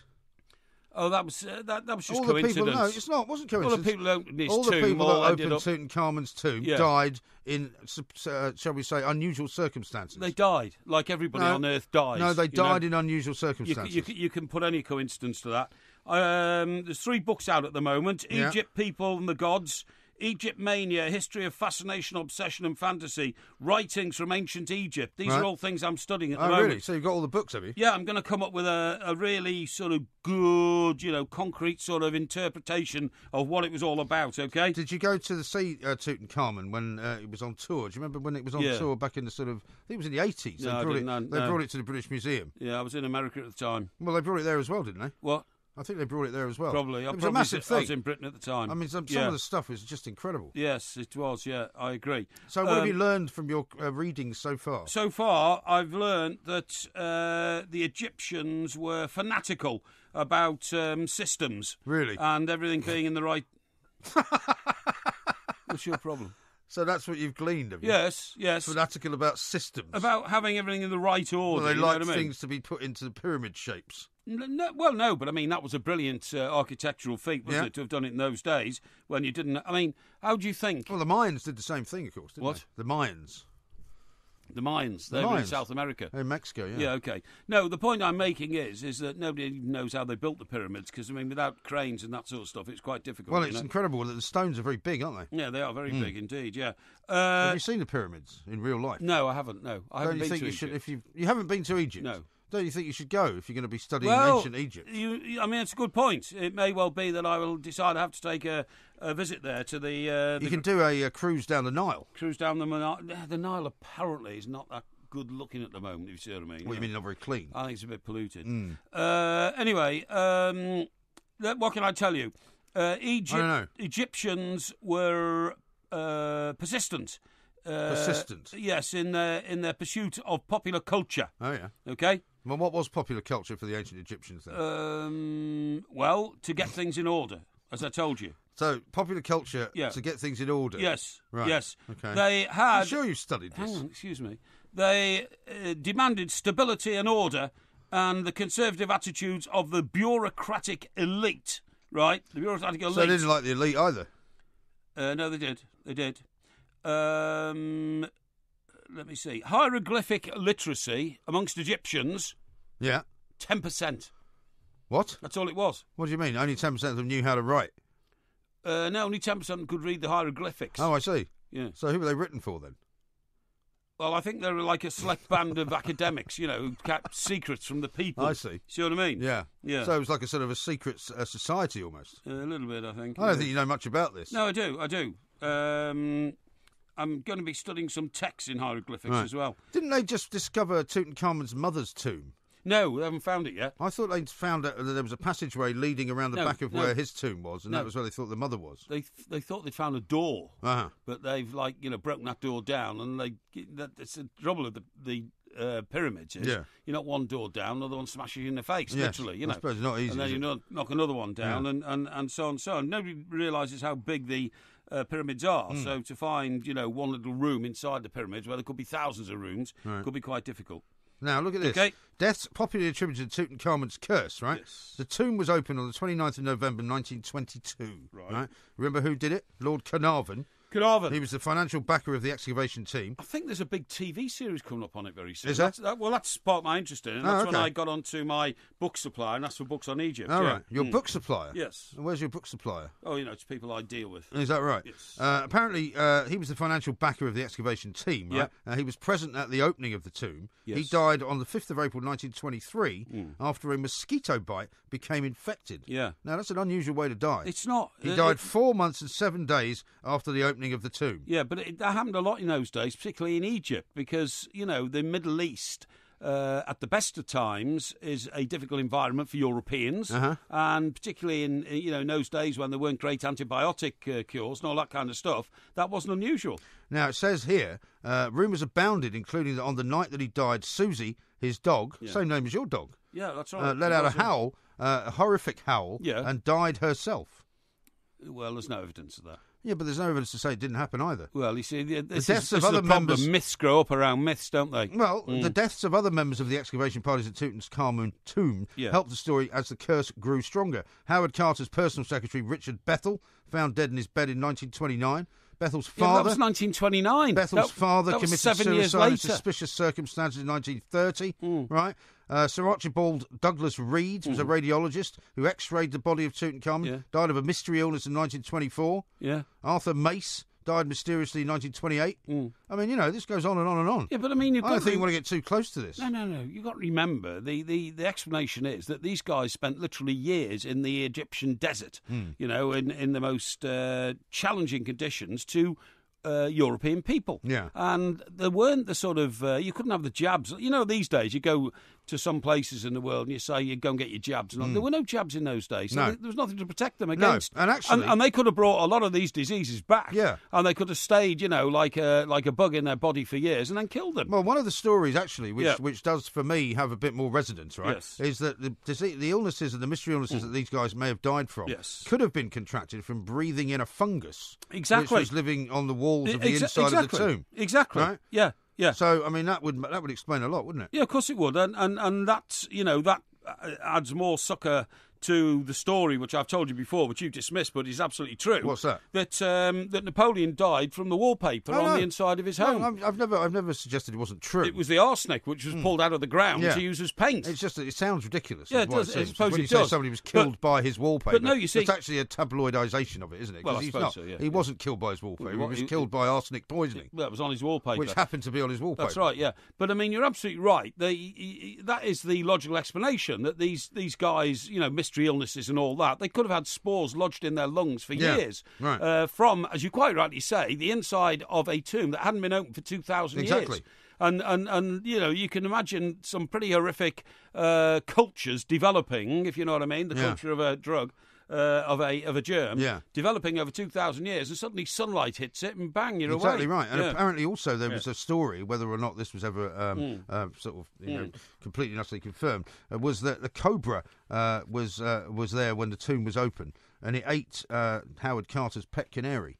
Hang on, a snake you're talking about? Yes. Was where? When they opened the tomb, a cobra appeared out of it. and ate this canary. No, that is because the canary, of course, was there to make sure that to make sure that the air quality was good enough to breathe in, right? Yeah. And apparently this was seen as proof of the curse, as the cobra is a symbol of the goddess Wadjet, who's the protector of the kings and queens of Egypt. Are we supposed to believe this cobra had kept itself alive for 2,000 years inside the? It might have been in a sort of a little, channel, a little space in the bricks or something. I don't know. Rubbish. That's utter nonsense. I don't think you've been researching this enough. Well, I've only just started, so I can't read 3 books in one night, can I? That's true. Very true. Yeah, absolutely. Okay, so can we expect more updates then on the ancient Egyptians? Yes, indeed, you can. Yes. Maybe we should do a quiz on them. Well, I don't think we've reached that stage yet. I like to research my subject before we do quizzes. Okay. All right, fine. If I need to research, mostly speaking, I know about things that I'm quizzed on from life experience. You know what I mean? All right, good. Yeah. Well, there's lots more to come the rest of the day here on Talk Radio, of course. We'll be back tomorrow at around about 1 o'clock, I suppose. Well, at 1 o'clock, actually. Well, just before it, in fact, to talk to Julie Hartley-Brewer. And lots more coming up with Sam Delaney next. Talk Radio.